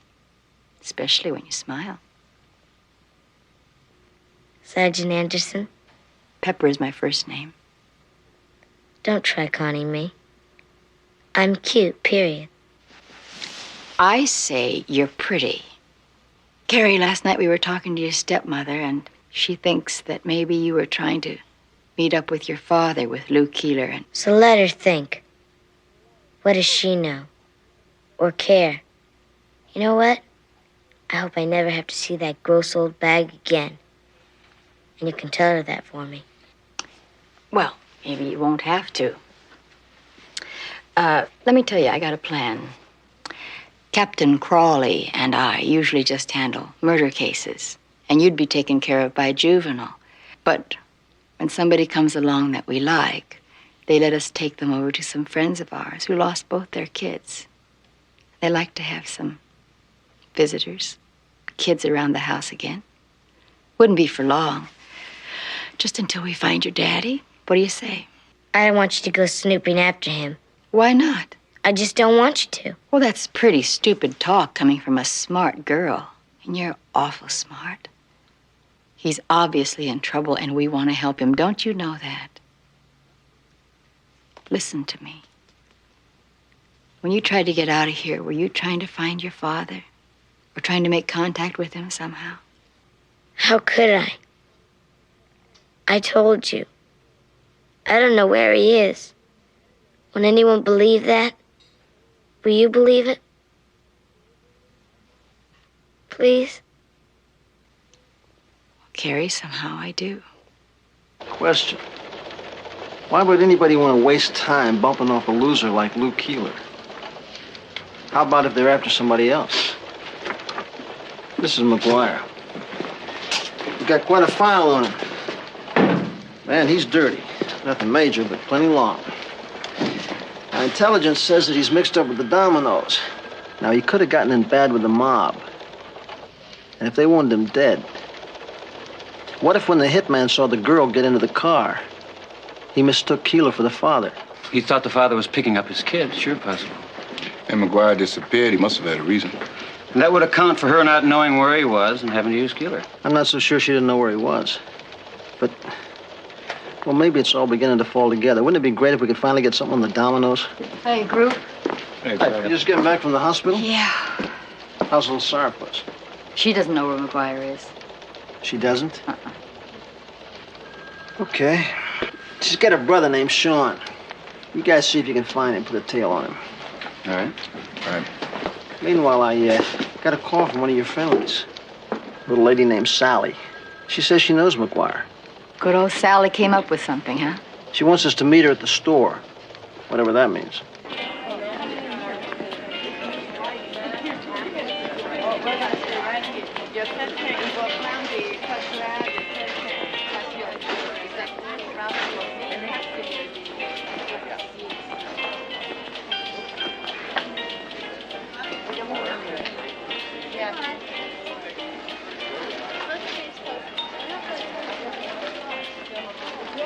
Should go beautifully with my Italian eyes. Yeah, trouble is you'd never wear it. You're too conservative. No, I pity the man you end up with. You better be careful, it could be you. Miss, how much is this tie, please? 85 cents? Hi, Sally, this is Bill. Hi, yeah, we talked on the phone. How are you? You know Greg McGuire, right? Yeah, we get together about once a week or so. I mean, he's practically separated from that wife of his. Yeah, we met that wife of his. Well, then you can understand why.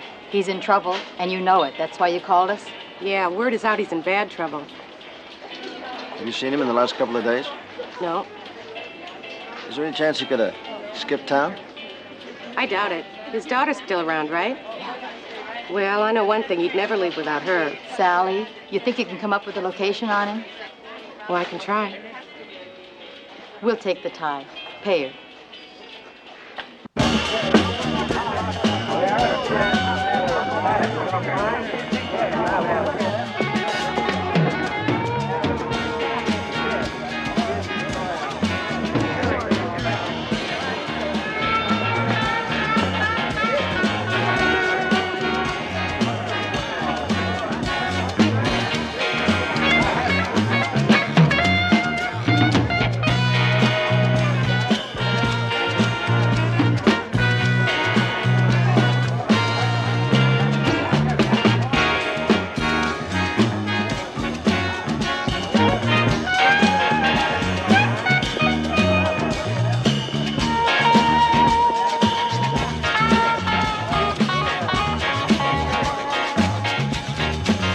Go on, Sean. What do you care? Oh, come on. For me, okay. You? I heard they were after you. Then why don't you split? I have to get in touch with Carrie. I want you to find her for me and give her this. It's where she can contact me. How much do I get for my trouble? I hear you're into those guys for plenty. Well, you were always a crook. I guess I deserve that. I didn't give you much to go by, did I? I'll get some money to you soon, believe that.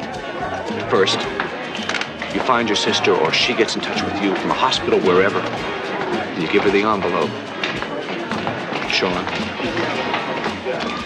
please. Tell her I'm not deserting her.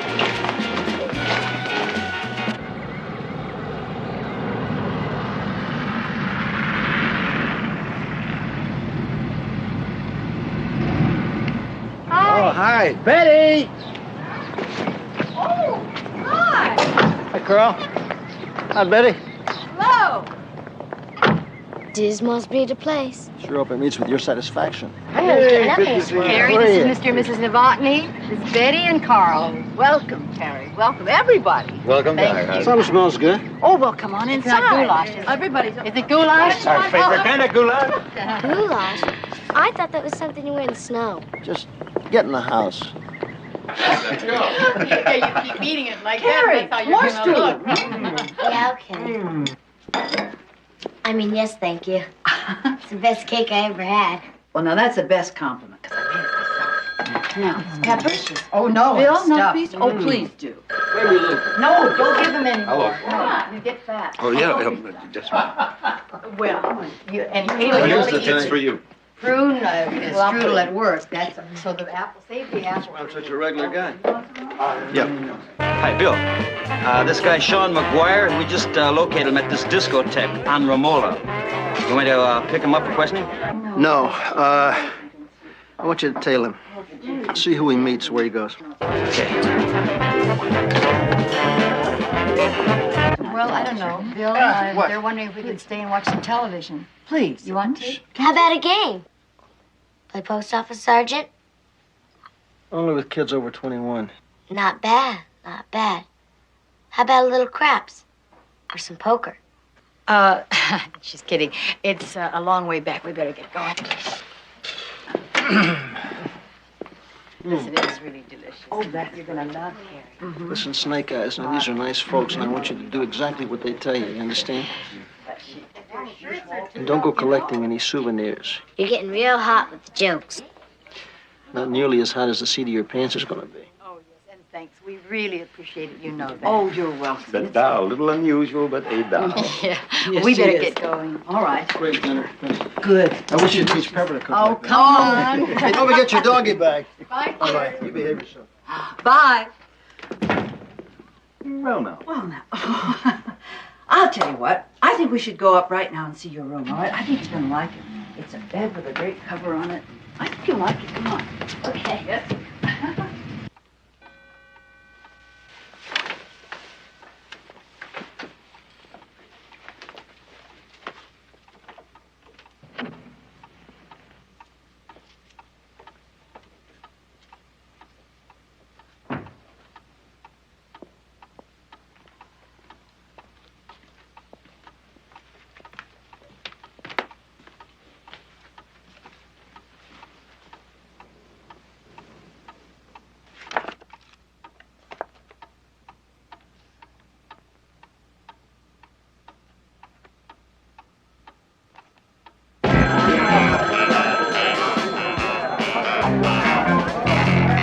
Hello, is there a Sean McGuire there?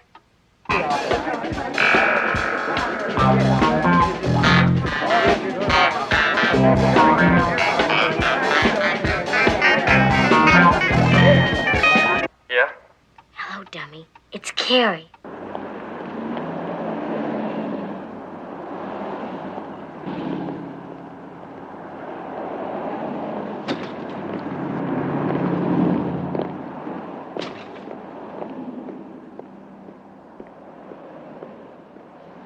Anything for Wilson? 212. No mail, no messages.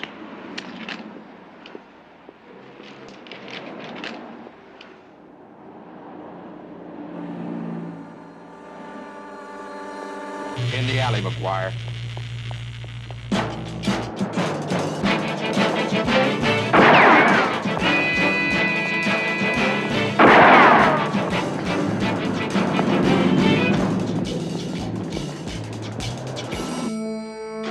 Carrie, it's time to get up. I'm gonna fix some breakfast, and then you've got to get ready.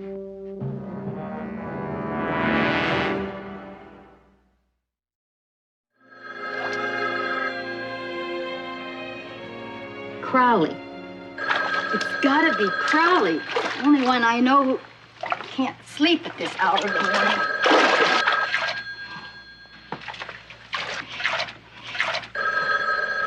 Why don't I ever use that 25-foot cord?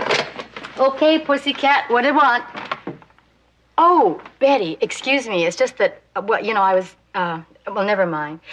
What is it? Well, did you look everywhere? Did you look outside? Oh, no. All right, listen, hang tight, and I'll get in touch with Crowley right away. Okay, Betty, I'll get right back to you. I'm telling you, I wasn't in the car. Let me, hey! Let me tell you. What's going on here? This isn't what you do. This came down the interview room. You He came all over the building. Handcuffs off me, boy. Down the elevator shaft.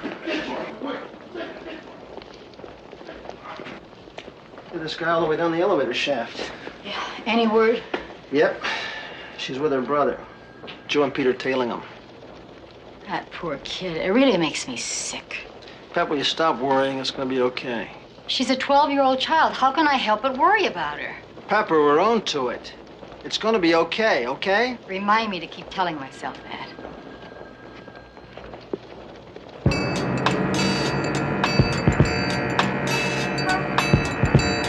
Saw Pop? I saw Pop. Where is he? I don't read other people's mail, and I couldn't care less. What are you talking about? He gave me this to give to you. It's where he's staying. Well, let me get... How much you got on it? What? Bread. Trip like this, price of gas, I don't do it for nothing. Especially for that crumb. Here. How much? $54. It's all I got. That's all you got in your hand. How about what else is in the bag? Sean, here it is, and it's all I got. You better give me that envelope. Sean, I say you better give me that. What's that? What's that?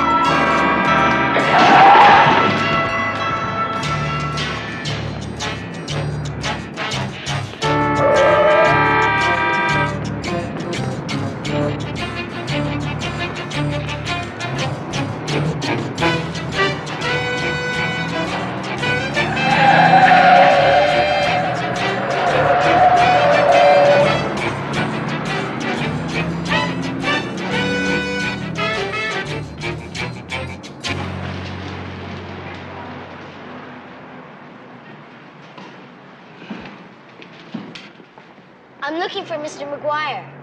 No one by that name here.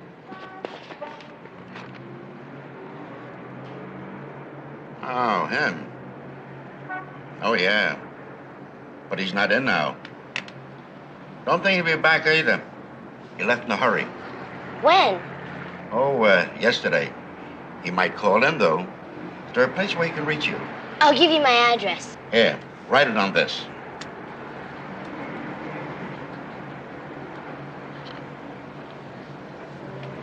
You won't forget?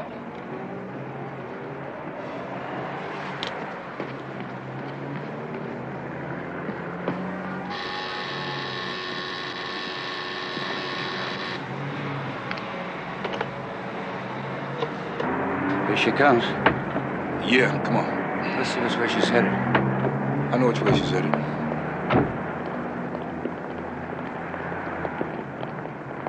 Hi, honey. Can we talk to you just for a minute? No, come here. Hey, don't worry. Oh, come on. Come on It's now. all right. Come on. It's all right, baby. It's okay. Honest, it's all right. Really. Come on. All right? We're not gonna... Atta girl. You know who we are? We're babysitters for Sergeant Anderson. You know who that is. Babysitter Royster, babysitter Styles.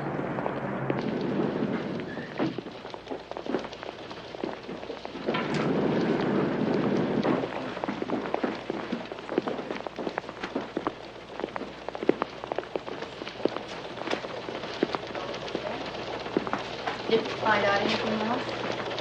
Okay, good, Sally. Thanks. Welcome back, Carrie. That was my friendly about McGuire. Where is he? He called her. He's on his way to the flea market, probably to borrow some money. Oh, what are we gonna do with this friendly? Just leave her here. Come on, you come with me. Now, you're gonna listen. You're gonna listen good, you hear me? Your father is in a lot of trouble, and his best hope for survival is if he works with us. Work with you? And Ron and his friends? That's all you want him for. And then you'll bust him. You want a cold drink? No, I'll take some coffee. Sit over here. There's worse things than being busted, Carrie. Name one. Being killed. Suppose he does serve time. When it's over, he's free. Don't you want him to have that chance? Don't you want to live with your daddy? That's what they always tell you. When it's over. How long is when it's over? When it's over, you're finished. You're wrong, honey. And now you're gonna tell me about Goldilocks and the Three Bears? Look, I know about cops. First they sweet talk you, and then wham, you're in the jug. They've got quotas. Where's my coffee? You know too much. That's your trouble. The trouble is, you know all the wrong things.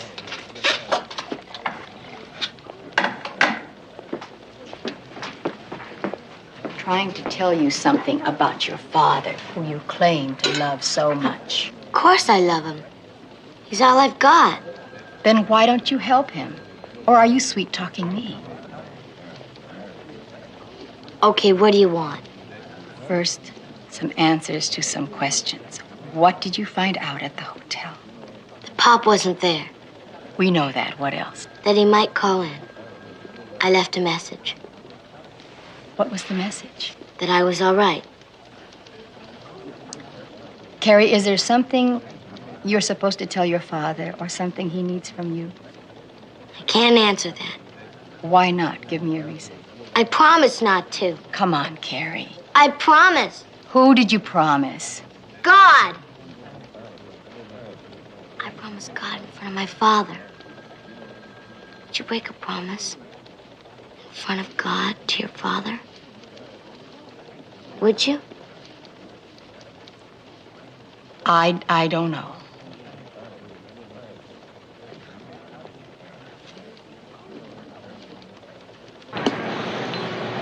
Morning. He should have come sooner. He's gone. How long ago? About an hour. Did you say where? No. This is getting to be quite a habit, isn't it? It's not going to happen again. Mm-hmm. Carrie's promised me. I really dig those Novotnys. Yeah, well, you better hope that they dig you, because that's what's going to count from now on. 12 by 53 to 12 by 50. 12 by 50, go. We blew it at the flea market. How come? Too late. Yeah. Where are you now? I'm on Santa Fe, heading west. Just keep looking. What else can I tell you? Roger. That's just great, isn't it?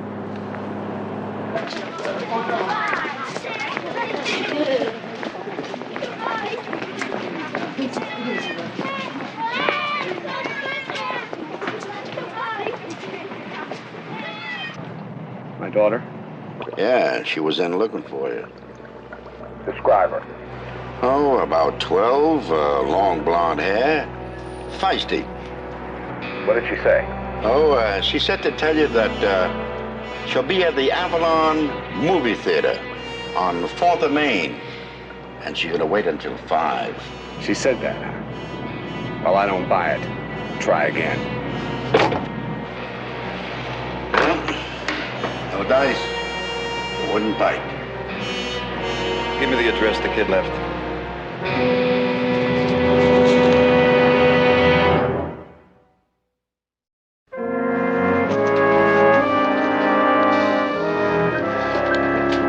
Bill.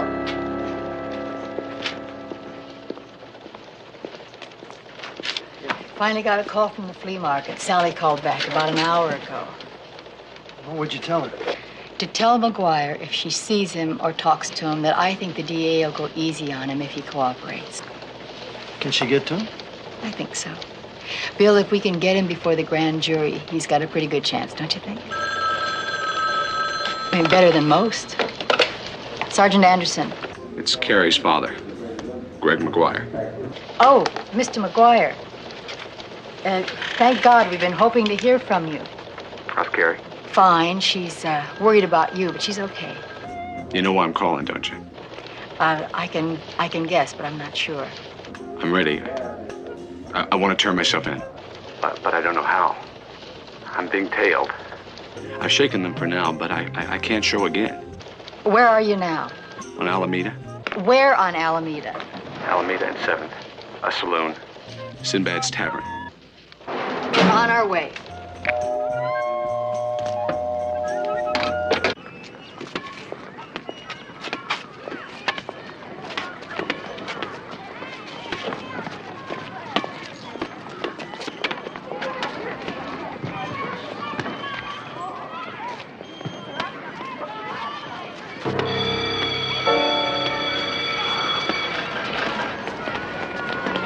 Hey, Carrie?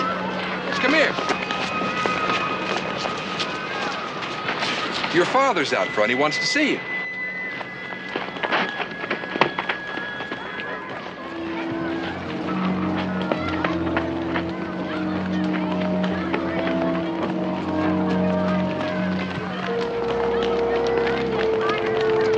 Dad? Leave me alone!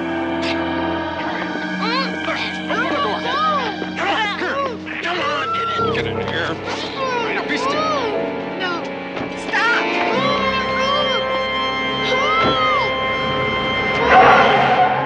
Attention all units. A kidnapping just occurred at the Maybury School, Bayard and Roselawn Avenue. Victim's name is Carrie McGuire, 12 years old, brown hair, wearing a brown shirt and blue pants. 2 male suspects, 35 to 50, wearing business suits. No further description. Suspects and victim last seen westbound on Roselawn from the school in a white over brown late model Ford sedan. It's 12Y90 from 12Y50. Repeat the suspect's description. And was there any license number obtained on the vehicle? 12Y90 to 12Y50. Suspects described only as 2 male Caucasians in business suits, approximately 35 to 50 years. A 1976 light brown Thunderbird, 108 Paul Charles Edward. 12Y50, roger. What'd she say, PCE? Yeah. Have 12Y52 head towards the school and assist in the search. We'll continue on to the bar and meet with the victim's father. 12Y52, 12Y50 requests you meet him at the Maybury School to assist in the search. All units in the vicinity, 12Y50 requests assistance in the search of a 1976 Thunderbird with 2 male Caucasians in the Point Dune Beach area. Rendezvous at the Maybury School for further instructions. Please clear TAP 1.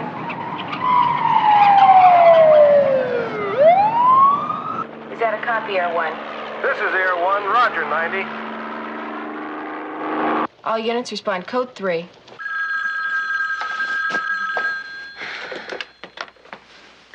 Yeah, Is Greg McGuire's wife? yeah. What do you want? We picked up his daughter, Mrs. McGuire. You tell your husband if he ever expects to see her again, he's to call a certain number. He'll know what it is. Tell him he has until 6 o'clock tonight.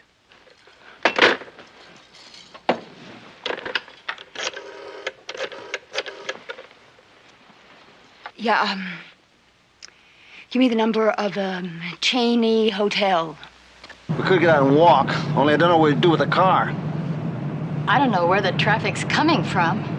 Sorry, ma'am. He hasn't called him for a few days now. But would you know where to contact him? No, ma'am. Oh, sure. Well, if he comes in or calls, either one. Yeah. Sure. Yeah, I'll write it down. It should be around here, Bill. Wait a minute. Is that it? Yeah, That's it. That's it.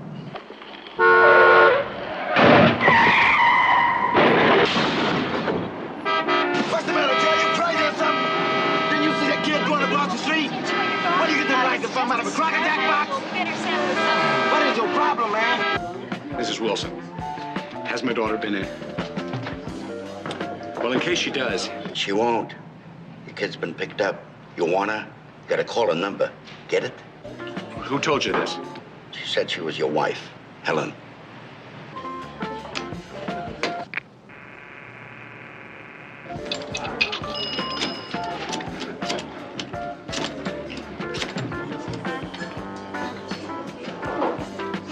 Where is she? The beach, north of Point Dune. She'll be there for an hour. I'll make it. And get this, McGuire. Any coppers show she's terminated. Bartender? We're looking for a guy named Ray McGuire. That's him. There he goes.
50. Yeah, we're in pursuit of a stolen late model white Pinto westbound on Franklin toward Western. Advise 12Y52 and request black and white units to assist us. Roger. It'll be good to see Pete and Joe. 12Y52, can you intercept 12Y50 westbound on Franklin at Normandy? That's a Roger, 90. This is 50. Can do. Will intercept as instructed. All units in the vicinity assist in the pursuit of a white late model Pinto. Roger, this is 12Y40 in pursuit. Request Air 1 to assist 12Y50. 12Y90, this is Air 1. We're airborne. 12Y80 to 12Y50, joining pursuit eastbound Franklin and Hoover.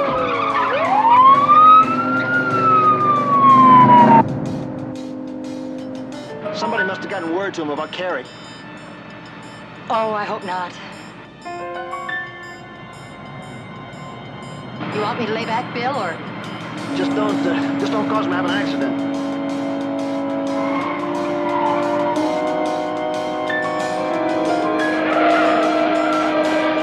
Y50, we're now turning northbound on Western. Looks like we're heading for the Hollywood Freeway.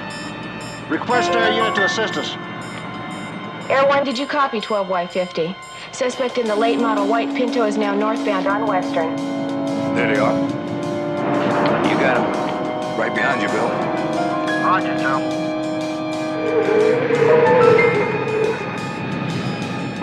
12Y50, Air 1 coming up on Western and Franklin. 50, are you in the light blue Ford with dark top? That's a Roger, Air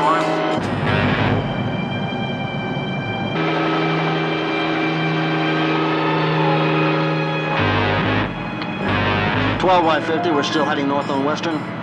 Stolen vehicles turning onto the Hollywood Freeway outbound.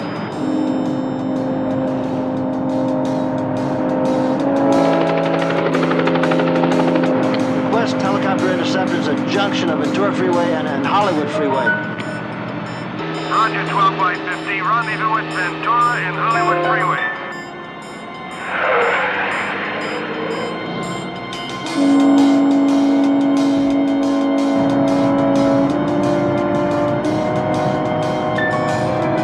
Y50, this is 12Y80, right behind green and white van entering Hollywood Freeway. Roger, 80. 12Y50, this is Air One, reporting Hollywood and Ventura freeways. Think I got you coming up to the off-ramp. Roger, Air One. Looks like we're now turning off the Hollywood Freeway at Mulholland. Roger, 50, we got your Daisy Jane coming up to the off-ramp.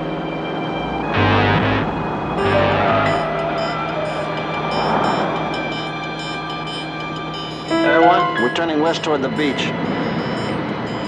That's a Roger, 50, we're with you. You still with us, 80? Roger, 50.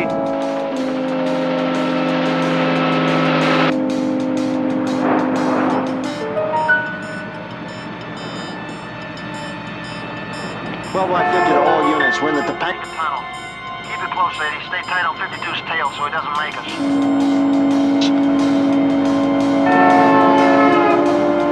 Looks like this Pinto may be getting a little hanky.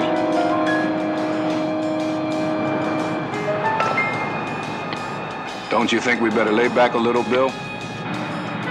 All units, we're now heading north on the Coast Highway. Damn, he may have made us. He's starting to dig out. Hang back a little, but keep him in sight. Air One, stay with him offshore. We're gonna hang back. Oh, he's headed for the beach.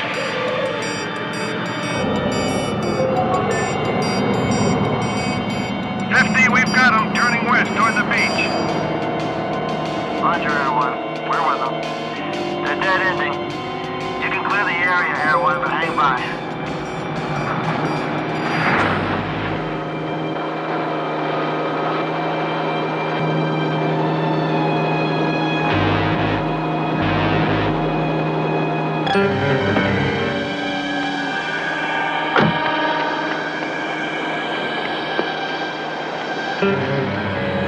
Is that him? Go back, Bob. Bob, please, go back. Go back. No, Bob, don't. Shut up. Please, Bob, go back.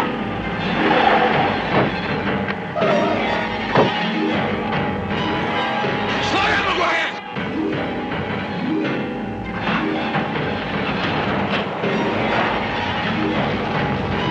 Please, Bob, don't. They won't hurt me, Bob. Please, don't. Go back, Bob. They'll hurt you. Bob! Police, freeze! Hold it right there! Bob! All right, cool it! Bob! All right, drop it. Please. Drop the gun. Drop it. Bob.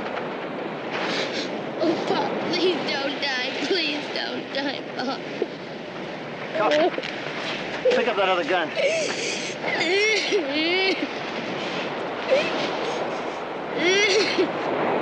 Please, Bob. Look, it's the key. The key to the box where we kept all the money that you were going to use for us to get away with. Oh. Oh, Bob.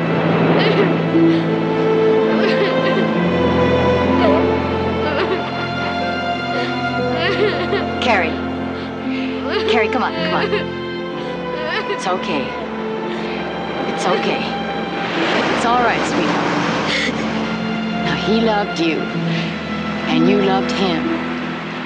Not being together doesn't make love die.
My brother was right, know that, Murph?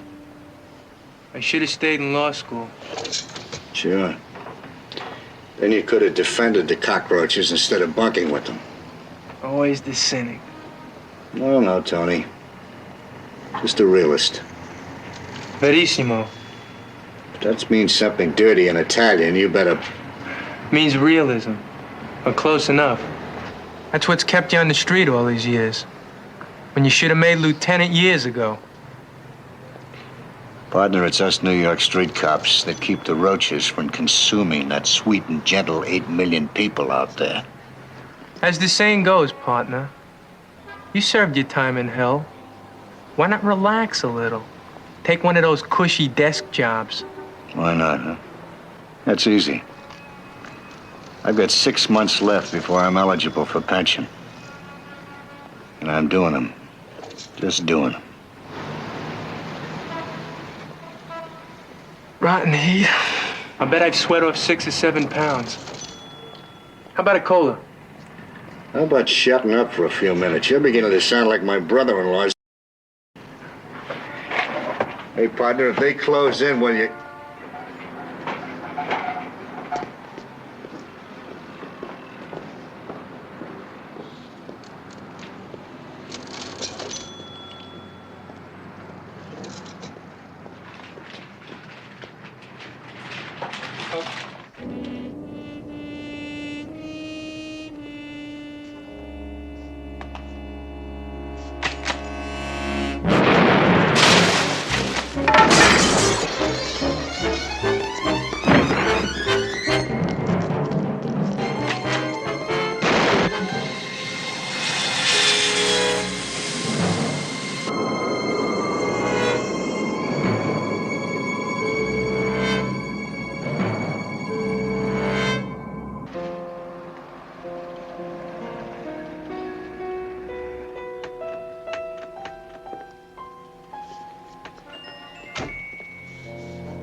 Long time, right?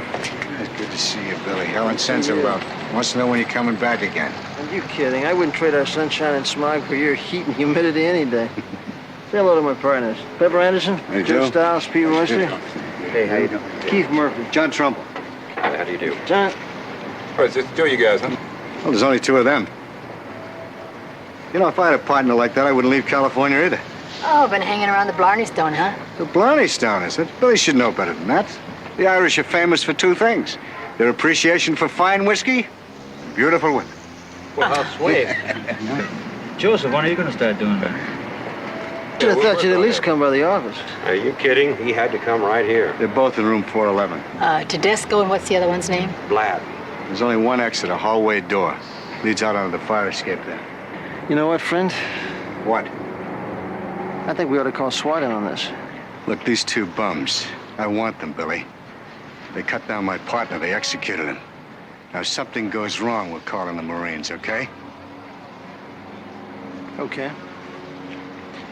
How do you want us to deploy?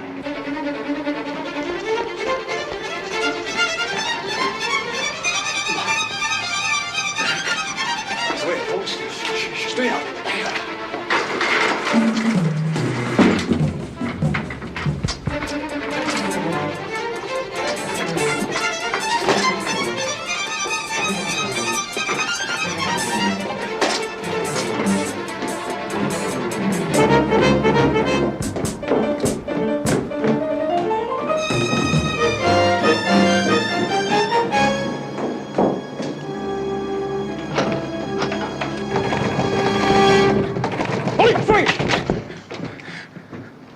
Come on, you bum, you put it down. There's 2 ways out of here. The easy way in cuffs or head down the stretcher. You take your choice. Get out of my way. I can't miss with this thing. Murph! Stand back, damn it. I've got nothing to lose. Murph! You hear me? Nothing. Come on, kid. Mouth, put it down. Or I'll ram it in your ear. Doing your gun, man.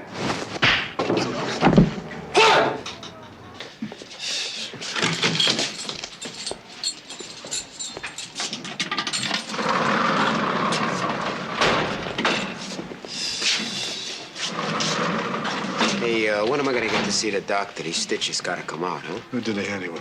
Come on, I asked you a question. Who treated you? Doc Dayton, that old butcher from Long Island.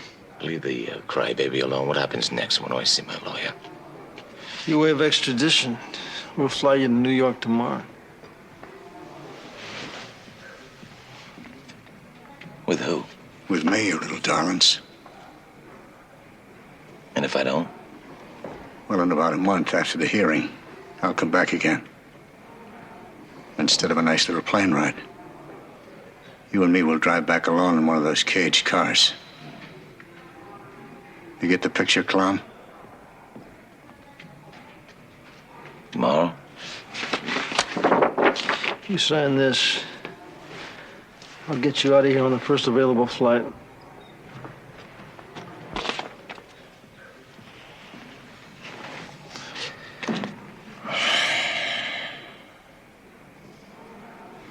Well, a jail's a jail, whether it's here or in New York.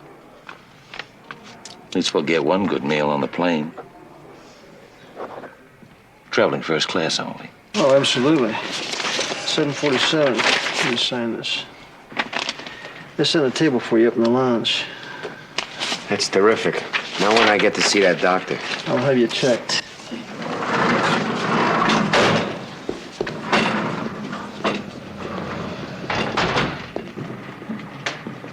Murphy, if I ever get the chance, I'm gonna put you in the grave with your spaghetti twirling friend.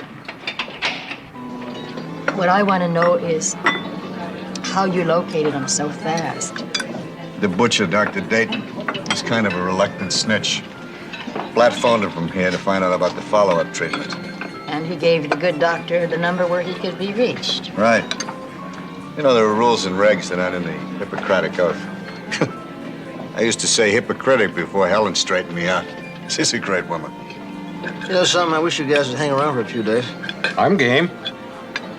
My first trip to the coast. Murph? No, I want to get both these guys back. That officer that was killed in the liquor store, did he have a family? Yeah. Had 2 kids. 2-year-old Tony Jr. and a little girl about 6 months. Hey, Murph, how's that tribe of yours? Listen, did I tell you that this guy has 6 kids? 6? 6. The youngest is how old? Caitlin will be 5 in June. What do you do in your spare time? Well, Irish Catholic, oversex. You know, speaking of kids, I better check in. Excuse me, huh? He's a doll. It's quite a partner you've got a hold of. He's the best. Guys stand in line to work with him. Were you surprised the way he handled that arrest today? Yeah, let's just say I'd have handled it differently. Tedisco doesn't deserve a trial. But then Murphy's a better cop than I am. Did you ask him about why he didn't shoot? When we got back to our hotel room, yeah. He said Tedisco probably would have gotten off a shot. Some innocent party in one of the adjoining hotel rooms might have gotten hit. Now, would you excuse me for a minute? It's right back there. Oh. Yeah, everything's fine, hon. Yeah, we got them both. Yeah, I'll be home on the 10 p.m. flight. How are the kids? Oh, great. It's just that, well, nothing's really together when you're not here. You know that. Oh, listen. I know that, sure. Give all the kids a big kiss for me, will you? I gotta go. Keith, Dr. Milton called. He wants to talk to you right away. What's that all about? Oh, that's just the department physician. It's a routine physical. He says I'm overweight. Need to lose about 10 pounds. He's got a special diet for cops. Lots of booze and loose women. Hey, you big Irish lug. You got all you can handle right here at home. Yeah, I know, sweetheart. Nobody's eating their corned beef and cabbage. Murph didn't even touch his meal. Did you see how his hands were shaking? They just buried his partner, Pepper. Yeah. Doesn't happen every day. Listen, I gotta go. Billy and his partner are waiting for me. Did you give him my love? Tell him to come back soon, and I'll make some corned beef and pasta, okay? Keith? Yeah, huh? I just want to say I love you. I guess I never know how much till you go away. Sure, I know. Me too. I'll see you tomorrow.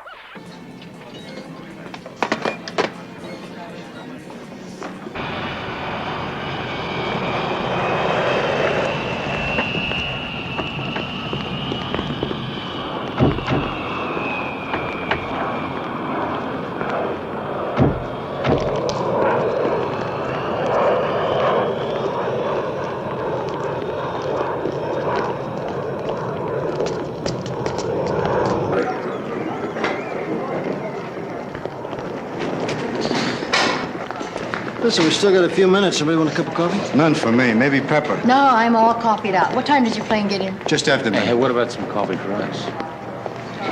Did you call your office and tell them what time you're coming in? Yeah. We'll have plenty of help getting these two booked. What do you say we get these guys in a little more private area, get them recuffed? Right on the corner here. Your attention, please. Flight 69. Flight 69 Now, Pepper, for Miami. you promised to come back with Billy and visit us sometime, huh? Promises, promises. Oh, you're gonna love Helen. The kids are gonna take some getting used to, huh? You can say that again. Never mind that. Get Billy to spring for some airline tickets. You come back, the two of you at bunk with us, and we'll take the Big Apple apart. Anytime you say, Crowley. It's too much excitement for you. Don't you listen to him.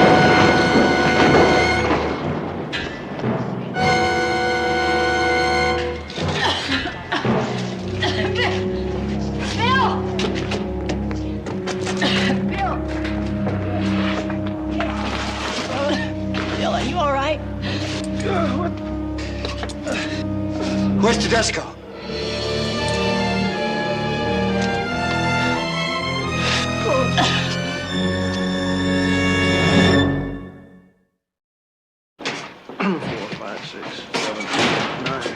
Yeah, that's good. Now, what about this entrance back here? It's all sealed off. I don't see any way they can possibly get out. What about departing flights? Any chance they could have picked up one? Not likely. They're all being watched. You'll be all right. You're gonna stop bothering the nurses. These guys gunned down a New York detective. He's dead. I'm sure they understand it. Trouble? Should be Irish. He always comes out okay. Thank God. And St. Patrick. How'd you know that was my middle name? The last half, I mean. They dug a piece of shrapnel out of his shoulder. A couple of days in the hospital should do it. We're lucky nobody got killed. Any news on Tedesco? Not a word. How's John? He's gonna be all right. You want me to call his wife, explain what happened? No, I checked. He phoned her from the hospital. Good. You know how wives are. She'd be on the next flight out if she didn't hear his voice. Listen, can I stick around here for a few days, at least till I pick up what I came for? I don't know. You think we should swear him in? I don't know if he's had enough experience. You're probably right. Billy, this bombing, is that your bailiwick? It is till we get relieved. Where do you start? That strike out there, I think the labor union's a good place to start. I'll stick around here and see if your blue suiters pick up on it. They can get us on the air if something comes up.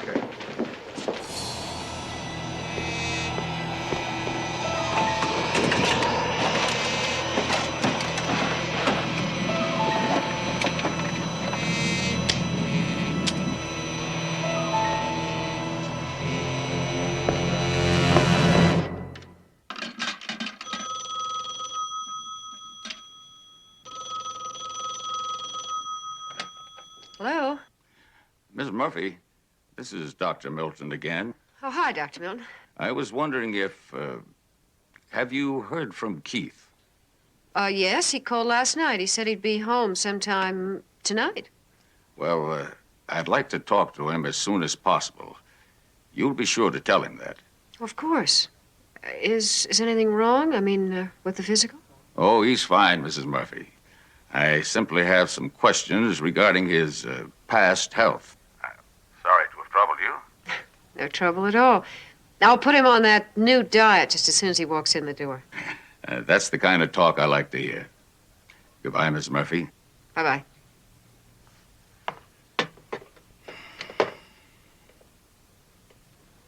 Sorry I had to keep you folks waiting. Cigar?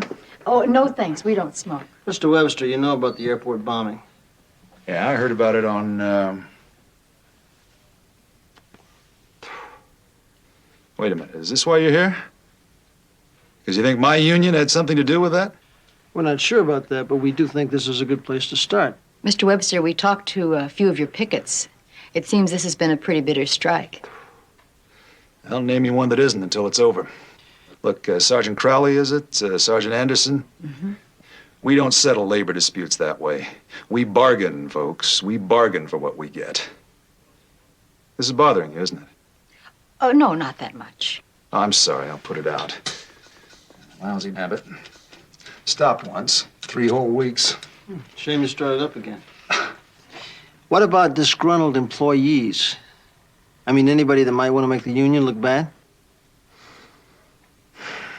Yeah, there is one guy that comes to mind. Hothead named Ricardo, mechanic. Airline fired him for using dope, and he blew up. He was sore as hell at the union, at me for not fighting to save his job, but our position's very clear on that. He shouldn't be working on those jet planes while he's loaded up on dope. Look, folks, there's always one bad apple in the barrel. Could we have his background, name, address, etc.?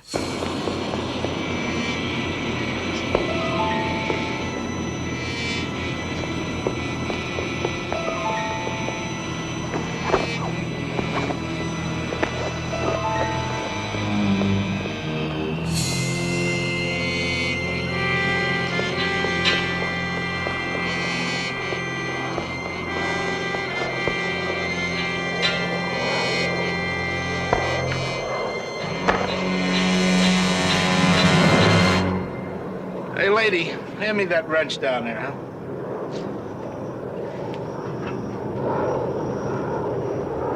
You're welcome. So what happened to Ricardo? So he kept showing up for work half-loaded. I had to get rid of him. Did he tell you about his other jobs? Sure, I know about his beef with the airlines. I had to call him for references. They warned me, but I needed a good mechanic right away. After he was fired, thank you.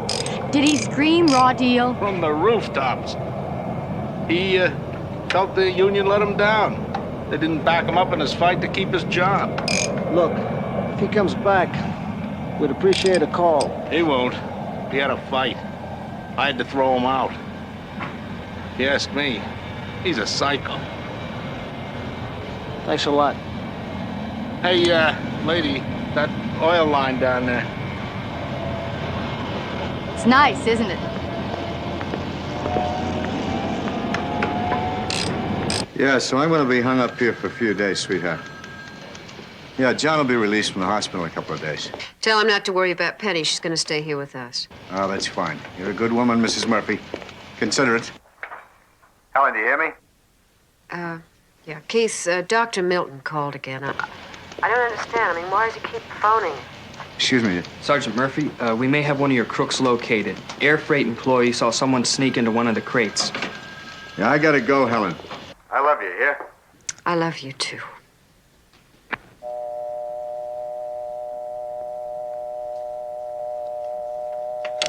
What do you want with Ricardo? We want to talk to him about a traffic accident. Traffic accident, my fanny. It's dope, right? That's right. Now, do you know where he is? Is he here? No, moved about 2 weeks ago. He moved where? What's that? He moved where? Hey! 12Y50, go ahead. 12Y50, meet 12Y52, standing by with Sergeant Murphy at the air freight depot. Code 2. Roger. Hey, wait a minute. Where are you going? Look, I've got another dealer in 219. You could bust him.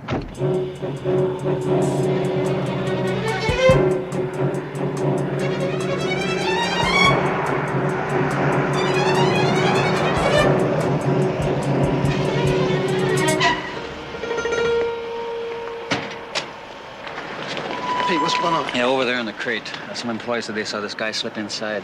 The description fits Blatt, and also he's carrying a gun. What's the destination? Mexico. It's strictly freight, and they said it'd leave in about 30 minutes.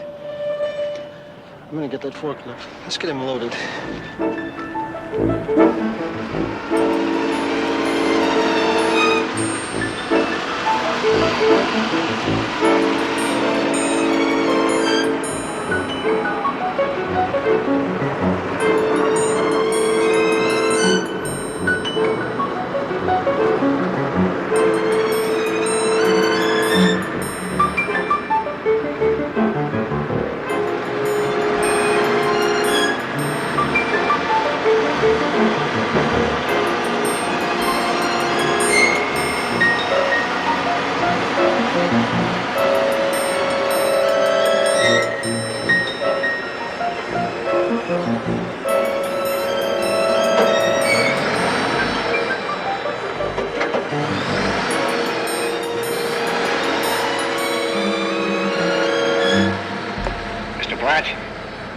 Very careful now.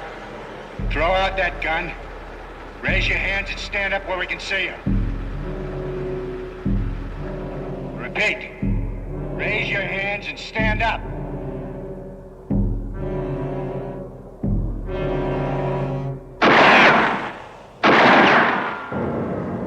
Black. Throw out the gun or I'll blow you all the way back to New York.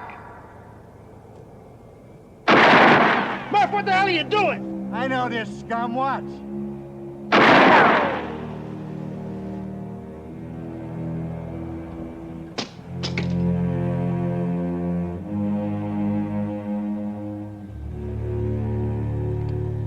One to go.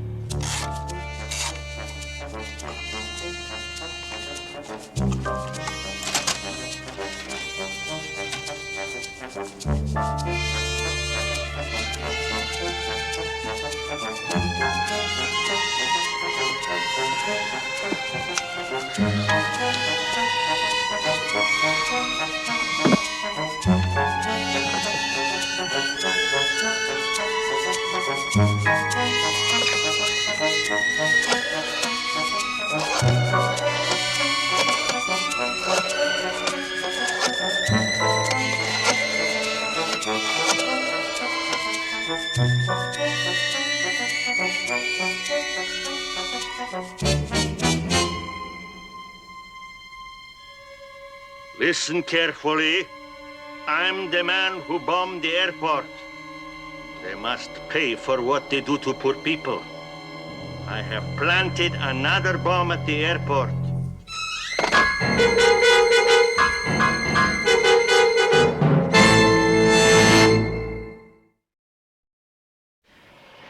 Where is he? I told you, I don't know. Did Disco tell you how he'd get out? Get out of what? Watch your mouth, clown. Look, he still had one handcuffed. He said he was gonna take it off, and then, And then what? Talk. Murph, Murph? All right, Blatt, what'd he say? He was gonna get a gun. Where? Did he say where or how he was going to get one? But I can tell you this much. He said nobody was gonna take him back east to lock him up forever. And he meant it. Hey, Pete! Yeah. Get this guy out of here and lock him up. Put him in isolation. Right. And from the village of Murph, you okay? Yeah, I'm fine. A couple was being married. I tell you, we all get a little edgy. We're in the middle of one of these things. I don't think Blatt was holding back. I know Blatt's just a follower. I just don't want Tedesco to get away. You can understand that, Billy. What are all these vacant lots for? Oh, it's part of the airport expansion. The city bought up hundreds of homes. They've all been moved. Progress, huh? Now stay tuned for another They at least leave some of the trees. I like trees. They seem to live forever. They just leave them alone. This station has just been contacted by a man claiming to be the airport bomber. His warning, and this is a direct quote, "I've planted another bomb at the airport." Immediately preceding. I figured you people would be here, so I had my secretary draw up that transcript. It's verbatim. There's nothing missing. Thanks, Mr. Gerhardt, but what we really need is the tape. We don't really need this, just the original I'm tape. sorry, sir. That I've got to decline. This station's in the news business, and that tape's an important item of news. Yeah, news is important, but you don't seem to understand. We are dealing with a madman, and he's planted another bomb. What about human beings? I mean, that tape is our only lead to whoever is responsible. I anticipated this problem with you people, and that's why I had the transcript drawn up. I've also seen my lawyer. Obviously, you don't understand the problem here. I understand the problem, Sergeant. I understand the laws. I expect you understand the law. Now, if you want to confiscate material belonging to this station, then you get a warrant. That could take hours. We're in a foot race with the clock. Don't you know that? What do you think you're doing? Shut up. You had the tape less than I made a complete transcription. It's got to be here somewhere. I'll break it off, Gerhardt. Give it. Here, Ed, huh? Here's a present. I want your name and number. You're going to answer for this. Keith P. is in Patty Murphy, Sergeant, shield number 83300, New York City Police Department. Hey, you better make the call now. There's a 3-hour time difference. Baggage for passengers who arrive on flight 57. Now placed in the baggage area.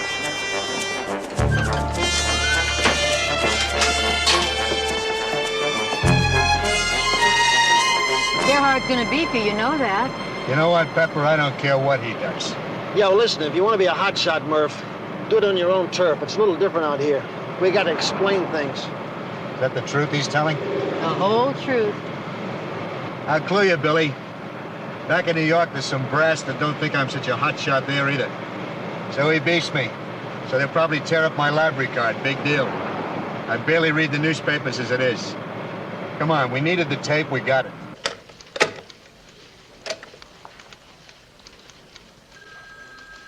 Poor people in this country have no property rights. The airport takes what belongs to the people. It pays nothing. Close the airport or there will be more bombings. Today, I have planted another bomb. Shut down the airport. Return our property. They both to pay. What kind of an accent is that? I don't know. The lockers. How long will it take you to search all the lockers? Sarge, that bomb could be anywhere. Just to search the lockers alone could take all day. There's over 3,000. Look, I'm only in charge of the investigation, but if I were you, I'd get a hold of Lieutenant Burke. I'd get some help and I'd get started. Who's David Gerhardt? Huh? Why? Well, we just left the office and the phone was ringing off the hook. Some guy named Gerhardt phoned the chief and said that you guys had beat him up and forcefully removed his possessions. Now he's holding a news conference. Didn't take him long, did it? You want to give it back? My old father said if you can't stand the heat, get out of the kitchen. Play that again, will you? Huh? I think I know that guy. You're kidding. Poor people in this country have no property rights. Yeah, that's him. That's the guy. That's what guy? He worked in the parking lot around here. He bothered the customers. I had to fire him. But what's his name, or where does he live? Oh, he had some foreign name. He used to live over near Century Boulevard. Wait, what do you mean, he moved? The airport took his house. The new runway. How old would you say he was? Can you describe him? Yeah, he's about 40, I'd say. Salt and pepper hair. Sergeant Anderson. About 5'10". Okay, I'll tell him. Bill. Huh? Simmons wants to see you. Outside.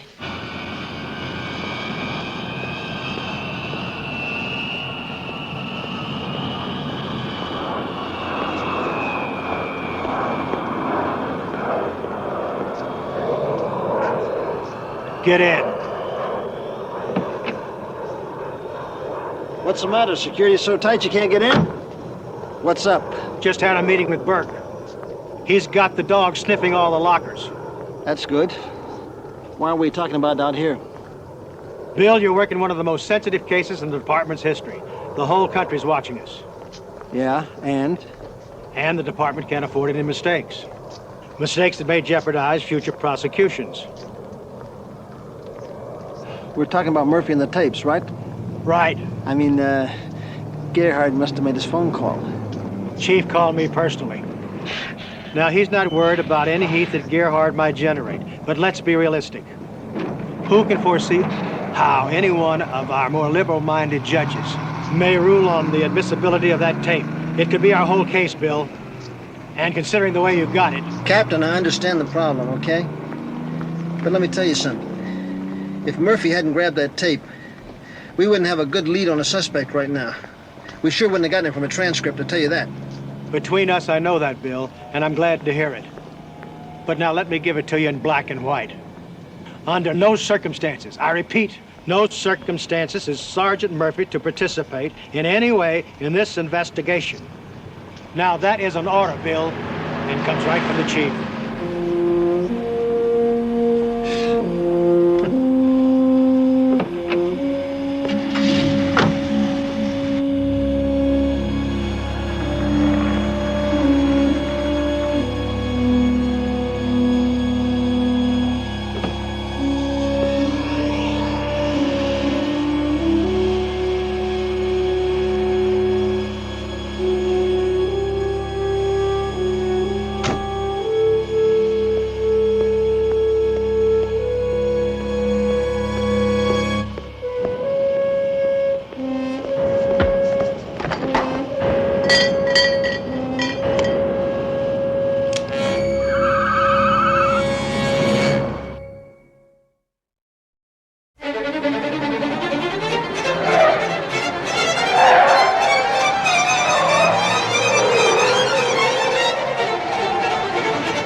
guys spread out. Deploy yourselves behind the trailer. I'll holler if I need you. What's the matter? My tie crooked? Try to stay cool, okay, Keith? What she's saying is I got orders you shouldn't be here in case you forgot. Billy, you know how bad I want into this. You two get in trouble and I'll blondie you out of it. I got a lot of practice.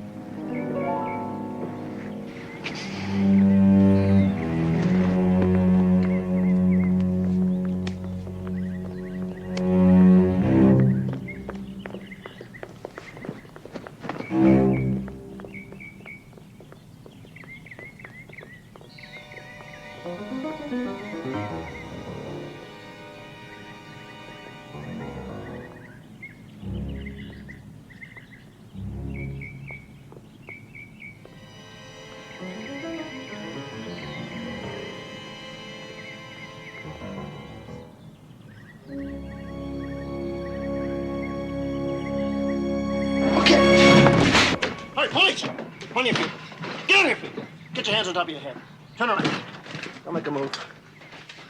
Conrad Najee, this is a warrant to search the premises for explosives. All right, sit down. Keep your hands on top of your head. There are other people in this area. Is there anything here that could be dangerous to them? Billy, back here! What do you got? That's not armed, is it? I don't know, but I'm not taking any chances. I got one, Pep. You know what you're doing, man? You know how to do that? Yeah, I know a little bit about a lot of things. Is that it? That's it. He's got those little trinkets around here. Bill. Yeah. Look at this. Here's a receipt for 3 alarm clocks bought last week.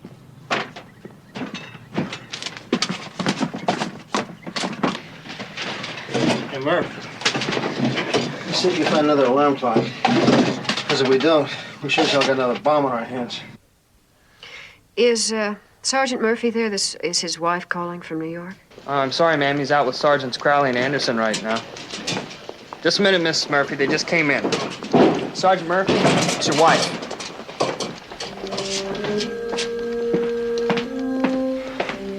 Helen, ever dawn on you what our phone bill's gonna be at the end of the month? Keith, are you all right? Yeah, I'm fine, sweetheart. What's the problem? Are the kids okay? They're fine, yeah. Dr. Milton has called 3 times. Now, I think I have a right to know if something is wrong. Well, you're the nosiest woman. You won't even let me surprise you. Do you know what next Friday is? Our anniversary. That's right. 22 years of you nagging at me. Nagging how? Are you sure you're gonna retire, Keith Patrick? Are you sure you won't be bored sitting around this house after all those years? Standing around the garden, as you've done 1 in 9 times since we've owned this house, huh? Is that a direct quote, huh? No. Well, almost. Anyway, I decided to stay on the department for another hitch. Yeah, let's face it, I'd be bored to death, Helen. Besides, you know, what I have to come home to at night. There's a few pleasures in life I get. That's one of the biggest. You standing at the door waiting for me. So, you're surprised? Yeah. What about the doctor? Oh, he probably just wants to tell me I'm fine and ask me a couple of questions. You know how those guys are. Why didn't you tell me sooner, you big lug? I've been worried. Then it wouldn't have been a surprise to you. Oh, Sean wants to talk to you. Just a minute. Daddy's busy, so be quick. Hi, Dad. When are you coming home? Soon, son. Listen, Sean. You take care of Mommy and your sisters, huh? And I'll be back soon, okay? I will, Daddy. And hurry on back, because we all miss you. Bye-bye. Go to bed. Night. Did you hear that, Keith? We all miss you. I gotta go, sweetheart. You look out for yourself now in the bunch, huh? I'll see you soon.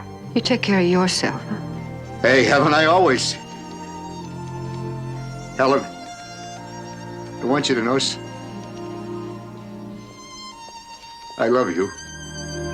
Very much. more than life. I love you.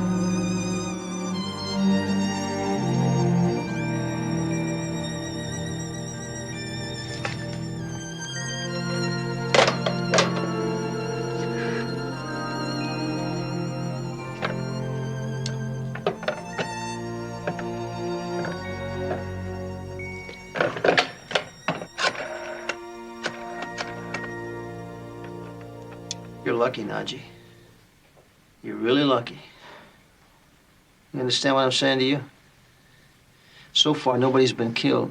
But unless we come up with that bomb, you could be responsible for a lot of innocent people dying. You know what I'm talking about, Najee? I'm talking about murder. What's happened?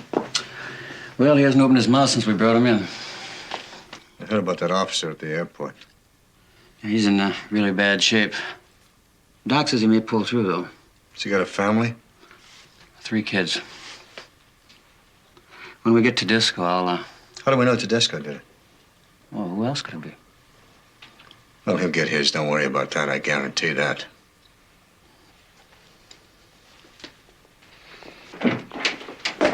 Nothing? Nothing, not a word. Not one word. And we're running out of time. What about the disco? Scotty Blake doesn't think he got through. He's still at the airport. Sorry about that guard, Billy. Murph, this whole mess is starting to get to me. Man, I'd love to make this guy talk.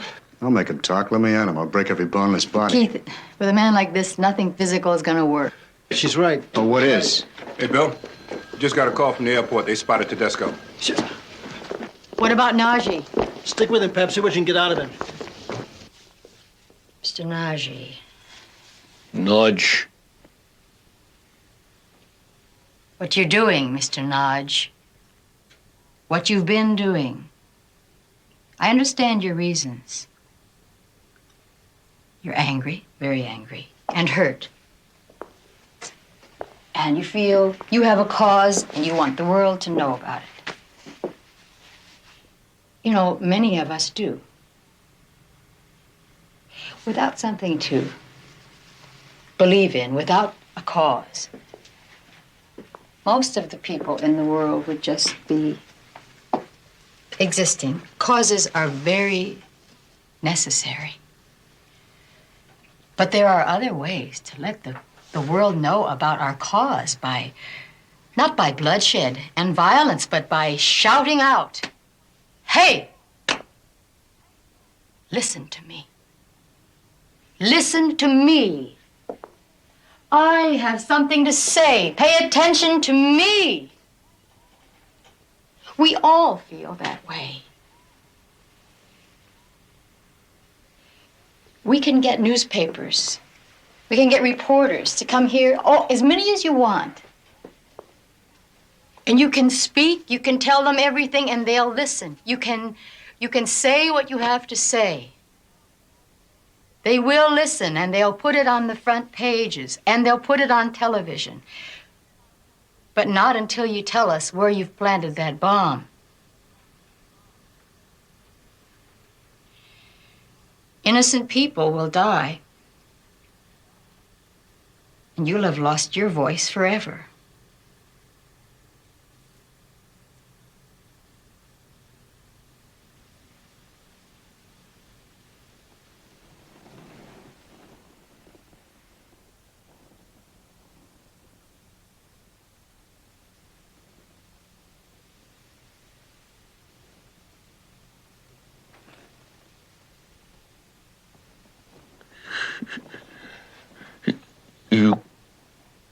You call everybody? Radio, TV, everybody? Everybody.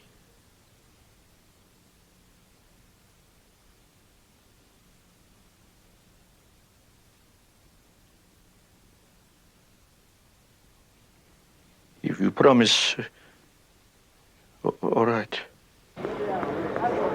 Listen, if you can't get, tell him Sergeant Crowley's trying to get a hold. Crowley, C-R-O-W-L-E-Y. What's happened? You know where he is? Disco went around the security Simmons. check, got spotted, and Crowley, grabbed a stew. Sergeant, we got a He's bomb demanding a right now. I don't plane. get time to spell it. No, forget it. Bill, what's happening? We pinpointed the locker. The bomb squad can't even get in there. Tedesco's got a hostage. We've got 12 minutes. It's set to go off at 8 o'clock. I know that, Pep.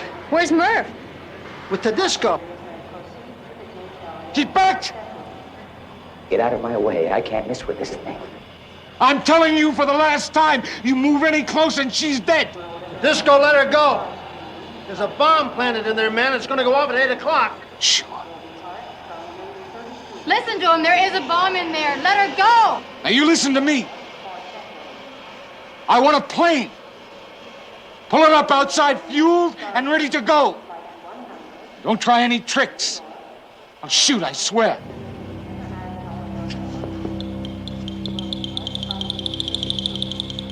Maybe I warned you if I ever get the chance. Now you keep back. Murph! You let that girl go. You and me, we're gonna get on that plane together. I'll be your hostage, okay? No good. She's the best card I could hold. Wrong, I am. You don't leave without me. It's that simple.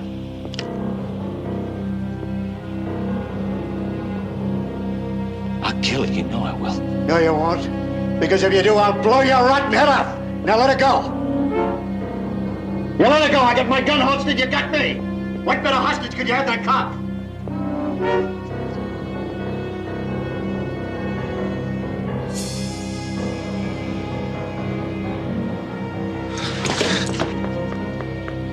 I'm gonna tear you apart with my bare hands. I want that plane, Murphy. Now you get over against that locker so I can search you. Don't go in there, Murph. No, you're not gonna leave here. You're gonna die right here tonight. You're crazy. Now you keep back, Murphy. Yeah, I'll keep back. It's all over now.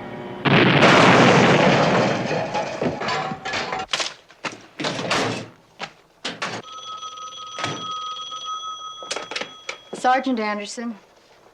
No, he stepped out for a couple of minutes. May I take a message? It's, Helen Murphy from New York. Oh, yes. Miss Pepper? Yes, that's right, Mrs. Murphy. I heard something on the radio, part of it. There was an explosion at an airport out there. A New York detective was killed, blown up. Yes. It was Keith. I was waiting for Bill. He was planning to... Cool. Tell me.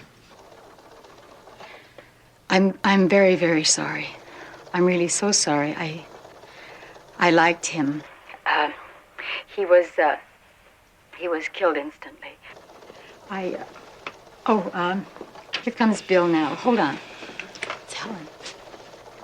She knows. Stay up.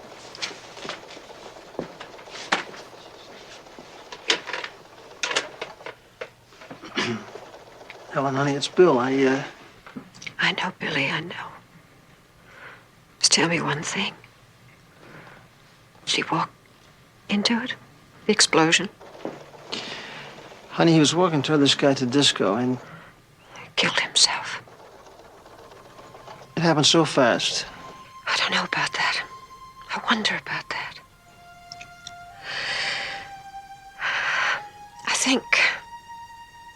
I think that's the way Keith wanted to go. His doctor had been calling him. He's trying to get in touch with him. I asked Keith if something was wrong. He said no. He decided to stay with the department. It was all just routine. But his voice didn't sound like his. We've been together so long. It was the same person, but not the same voice. When I called the doctor back to ask him to tell me, to make him tell me, he said Keith had cancer. What? That he couldn't be sure of it when he left New York, but he was certain now. Keith must have known that he only had 1 month, maybe 2. Why did he keep working? He could have... His pension. He had 6 months before retirement. In New York City, if a cop dies before that, there's no pension. Oh, Keith knew Me and the children that we need. Would you do me a favor? What's that, Helen? Well, I'm going to catch the next plane. Would you ask your people to hold his body until I can get there? I want to be near him as long as I can be. There. And on the plane. The plane that's bringing him back. All right. Yeah, listen, I'll check with the airlines, find out what time you're coming in. I'll meet you at the airport. I appreciate it. Bye.